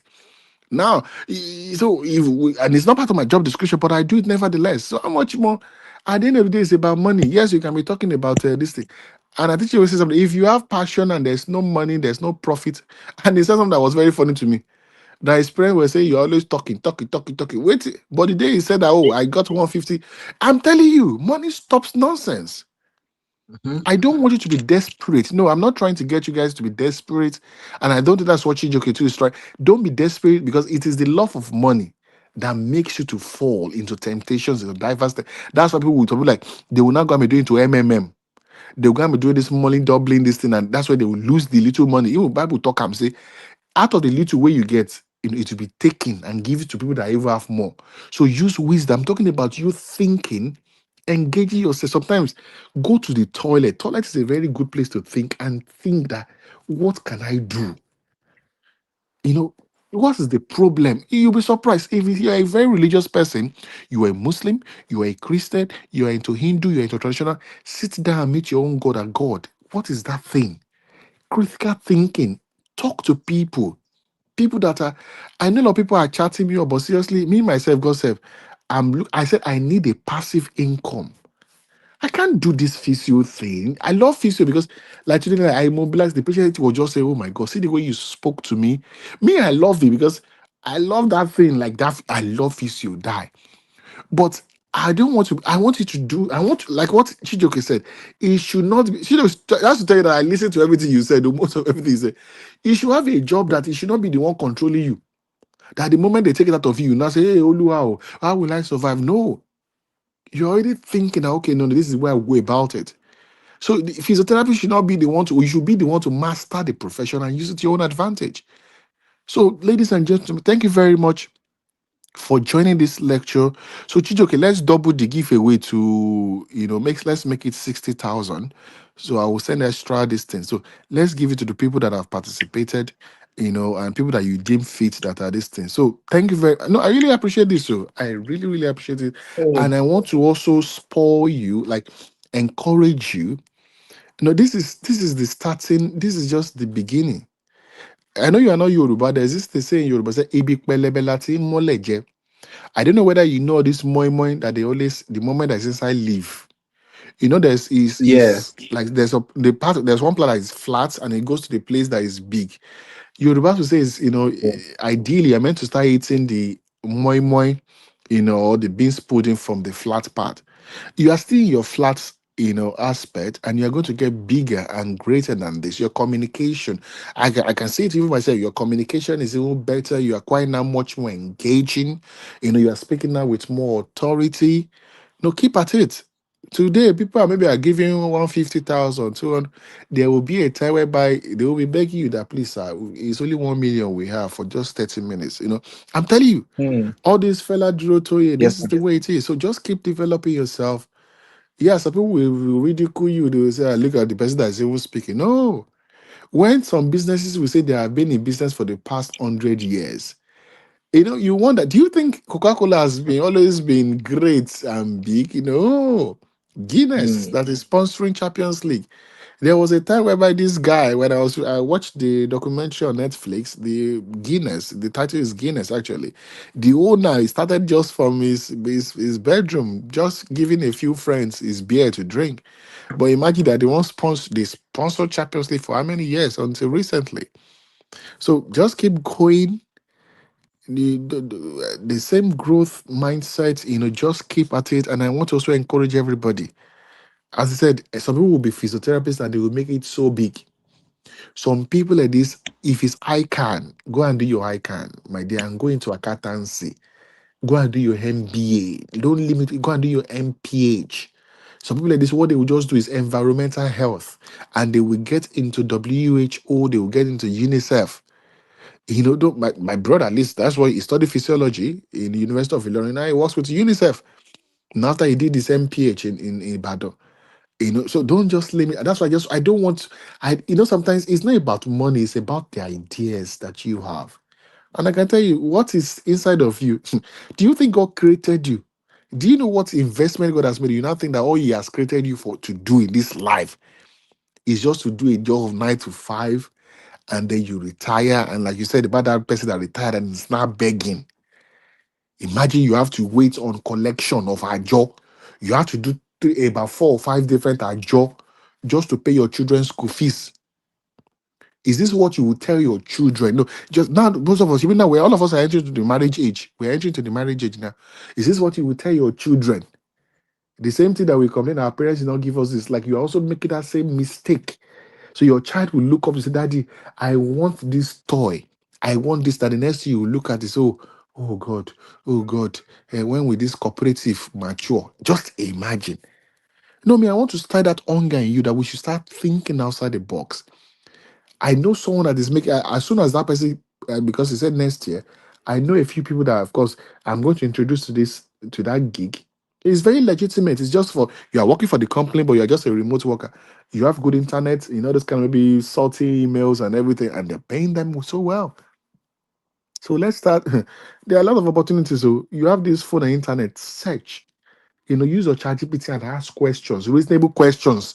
Not help me to change. You will not come for photo shoot. You will not say, please put me in a, you will not do this. Say, can you put me for with Father Christmas in a G-Wagon? That's what people are doing. They are doing manipulation of pictures with chat GPT, where we should be asking some pertinent questions, and but I will stop there. Thank you very much, Ijoke. God bless you. Thank you so much, sir. Thank you so much. Thank you so much. Um, you people may not know how much influence you've had on me. Back in school days, we had a lot of doubts. Like, you come out and you are looking for physios, mentorship figures. I even paid at some point to, like, there was a mentoring, whatever that came out then. I paid, I joined. There were some senior physiotherapists inside. From the day I joined the WhatsApp group till today, there's nothing happening inside there. Like, they just pack all of us inside. If you say anything, nobody will respond to you. So I felt really, I felt discouraged. Like, there was no mentorship system in physiotherapy at that time that I saw. And I don't know how I jumped inside neuro rehab. I can't remember exactly who, told me about neuro rehab, and I joined. And man, you just see people discussing complex cases, analyzing movements, analyzing patterns. Ah, it was clear to me, like, the way they open your brain and it's like it's cobweb that is inside. At first, I felt like I don't belong here. Let me just be there and learn. Let me just be learning from them. These people are gurus and all of that. And I hid my own whatever, my experience, my voice, my qualification, who best clinical graduating help when sabi wetin dey talk. But then gradually, I started making contributions, and I realized that, even if I'm wrong, nobody is shutting me down. Like, people are welcoming my ideas, welcoming my opinion, sometimes even admiring my opinion. Even if I'm wrong, some people will still admire what I'm saying and correct me. So, that system that he has built it inspired me. It inspired me, and the way he communicates. Wait, Sometimes it Chijoke, will even be as sorry, if, Chijoke, is Dr. Jiro sir? Jaye here? Dr. Jiro Jaye just sent me a message. Can you imagine? I didn't even know. Dr. Jiro Jaye Remy, Oh, yes, she yes, just, yes. He joined. that's why I keep saying, sometimes you don't know who is listening. That's why you don't know who is listening to you. Some of our top guys, some people, Oh, I can tell you, and sometimes some of us are just so very careless and we just talk. You never know. When Bible talk say you will stand before kings and not before mere men. Now, the kings have been looking at you before they will invite you to their table. But your hmm. the aura and your this thing really matters. I didn't know. I just got a message like, oh, and I was like, oh. I said, Mommy, did you join our conversation? Only for me to find out that, Mommy is actually this thing. And, of course, that's our EcoNSP chairman. That's the owner of Tafo Rehab, Pelvic, and, Physiotherapy Wellness Center. This is someone that's practiced in 3 different continents in the UK, in the US, and, she owns that clinic now in Nigeria and everything. Thank you very much, man, for joining. We really appreciate it. It's over to you, Chijoke. Thank you, man. Thank you so much. Thank you, sir. Thank you. I've been speaking with Dr. Drojaye for a while. She has been, giving me a lot of ideas. We talk about a lot of things, and I'm glad. I'm glad. I told you it's an honor, like, it's a huge honor for me to have you here. Thank you so much. Um, I don't know if she's still on the call. Maybe she can, she can give us a word or two. If she's still on the call, I don't know. How do I send this link? to her. Okay, okay. So if Dr. Durujai, please, if you're on the call, I'd like them to hear from you, even if it's 10 seconds or 15 seconds. I don't mind. These are voices that we need to hear often. I was talking about mentorship in physiotherapy. It was when I found Dr. Muiwa. At some point, I didn't even know who was the admin on the group. Even when I finally became admin, some people will see the way conversations go on in neuro rehab and they will think I'm the owner. They will think I'm the one that started neuro rehab, you know, because he doesn't shut anybody down. The other day, somebody he was saying something and somebody made a remark. Me, I would have kicked the person out. But the way he even replied and all of that, that particular conversation, I was like, no, no, no, no, no, no, this is not proper. But then the calmness, the meekness, the willingness to support younger physiotherapy, the structure, my goodness, the structure. There was a time we were saying something, and I called you one of our fathers in physiotherapy, and you say, I beg you, you don't want, let me not cause trouble. I say, no, we recognize our fathers, like we recognize our fathers, and it has nothing to do with age, really. So thank you so, so much, um, Samuiwa. Let me resend the link. Let's see if Dr. Drujai is still on the call. Then we'll call it a night. I believe I've talked about everything. So the giveaway, Gold is going to handle that. She knows what to do. She knows exactly what to do. So please, the group will also be opened. The group will also be open. Oh, some people are even sharing we should do this one day. My neuro rehab story. Yes, yes, yes, yes, yes. We need to we need to do this one day. We need to do it one day. I mean, a lot of people have a lot of stories to share, a lot of experiences to share with neuro rehab. At some point I had to specially be reading for neuro rehab. I'll go and study to have something to contribute. Neuro rehab is the only group till today, the only group that, apart from the groups I created for myself, my mentoring platforms and all of that, is the only group I've consistently followed through almost every conversation from beginning to the end since I joined. Like anything, if I make mistake and scroll, those two arrows, downward arrows that if you click it will read everything automatic. I will start scrolling back just so I ensure that I don't miss one line. That's neuro rehab for you. So I mean, if you are not in neuro rehab, you are missing. If you are not in neuro rehab, you are missing a lot. You're missing a lot. Okay. So yes, thank you all. Thank you all. Thank you all. So I think we'll call it a night. Okay, yeah, good At night, this everyone. Good night. good, Mhm. good night, everybody. Do have an amazing night rest. I look forward to this. I look forward to us doing this again and again. Thank you so much. Thank you so much, everyone. Bye.